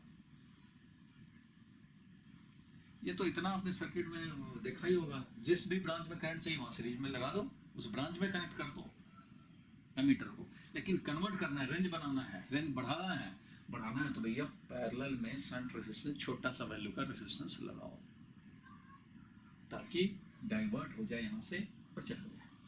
पैरेलल वाला तुम्हें अगर तुम्हें गैल्वेनोमीटर टू एमीटर तुम्हें अगर याद रखना हो तो तुम यही वाला बात याद रखना कि अगर मैं एक बच्चे को पढ़ा रहा हूँ तो 5 ही बच्चे को तो पढ़ाऊंगा, एक दिन में 5 घंटे से ज़्यादा नहीं पढ़ा सकता, तो लिमिट हो गया ना। अब मैं चाहता हूँ कि 10 स्टूडेंट पढ़ाए जाएं इंडिविजुअली, तो भैया एक और पैरेलल में अरेंजमेंट करूँगा, तभी तो ज़्यादा इनपुट ले पाएंगे और अपने आप को सेफ भी रख पाएंगे। तो वही काम ये कर रहा है कि जो आ रहे हैं ये भी पैरेलल में एक रख दिया कि भाई करंट उधर जाओ, मैं तो यहाँ पे छोटा ही करंट रखूंगा, तो ये जितना करंट ले रहा है उतना ही ये ले रहा है, तो डबल हो गया ऐसे ही रेंज। और ये जितना कम रेजिस्टेंस का लगाएगा उतना ज़्यादा करंट ये ले लेगा, तो उस कंडीशन में इसको करंट बहुत कम मिलेगा, 1% मिलेगा। अब ये 1% ही जब 3 हो तो ये तो बहुत ज़्यादा होगा, तो ये वाला और ज़्यादा होगा, तो न्यू रेंज और बढ़ता जाएगा। सो पैरेलल में रखते हैं तो हम लोग इसका करंट मेजरिंग रेंज बढ़ाते हैं, एमीटर में कन्वर्ट करते हैं, और जब इसका यूज करने होते हैं तो ब्रांच में जहाँ इसको मेजर करना चाहते हो तो यहाँ लगाओ। अब इसके पैरेलल में लगाओगे तो ये करंट थोड़ी बताएगा, पोटेंशियल डिफरेंस बताएगा। तो खुद भी सोचो कि एमीटर को पैरेलल में अगर कहीं लगा देंगे तो उससे क्या बताएगा, वो अपने थ्रू करंट बताएगा ना, यहाँ का थोड़ी ना करंट बता देगा, अपने थ्रू करंट बताएगा। इसलिए जिस ब्रांच में चाहिए उस ब्रांच में कनेक्ट कर दो, ये वाला रीडिंग बताएगा, जो रीडिंग कनेक्शन के बाद हुआ है वो रीडिंग बताएगा। ये मैंने लिखवा ही दिया था कि अपना रेजिस्टेंस लाता है, उससे ब्रांच का रेजिस्टेंस जो भी स्लाइटली चेंज होगा, स्लाइटली यहाँ का करंट चेंज होगा, वो रीडिंग यही बताएगा जो अब एग्जिस्ट कर रहा है।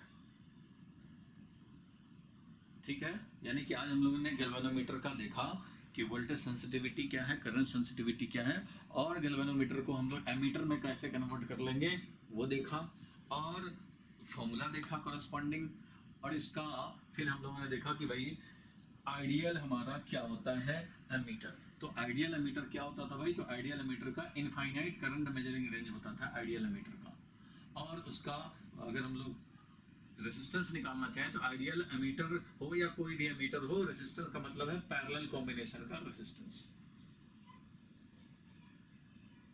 इसलिए इससे हम लोग किसी भी एमीटर का रेजिस्टेंस निकाल लेंगे, शंट रेजिस्टेंस और गैल्वेनोमीटर का रेजिस्टेंस का पैरेलल कॉम्बिनेशन है।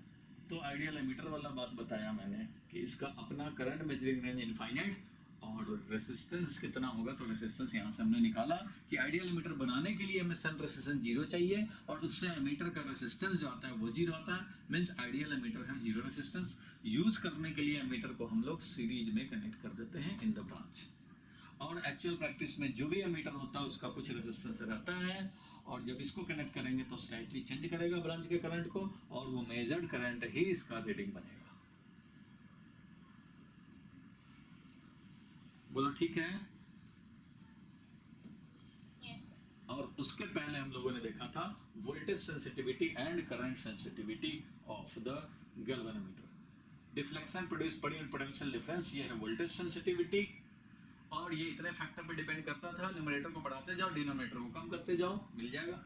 और वैसे ही हम लोगों ने करंट सेंसिटिविटी देखा था, current measuring tendency, current sensing tendency या एबिलिटी।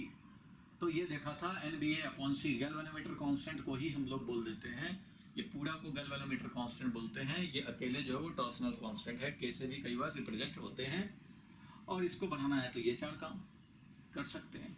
और हम लोगों ने देखा भाई कि मूविंग कॉइल गैल्वेनोमीटर में deflecting torque equal to restoring torque होगा, वहीं पे इक्विलिब्रियम में आएगा, और ये 0 से मान लो यहाँ तक गया, यहाँ रुक जाएगा तभी जब डिफ्लेक्ट कराने का torque is equal to restoring torque. जिस तरह से स्प्रिंग में होता था एक्सपेंड करने वाला टॉर्क और रिस्टोर कराने वाला फोर्स, दोनों जब फोर्स इक्वल हो जाए तो स्प्रिंग फर्दर इलोंगेट नहीं होता, वैसे ही ये भी इंडिकेटर वहीं तक जाकर रुक जाएगा जहां ये डिफ्लेक्ट कराने वाला टॉर्क और रिस्टोर कराने वाला टॉर्क जब दोनों इक्वल हो जाए। तो ये जब इक्वल होता है तो theta is directly proportional to current, ये देखा था।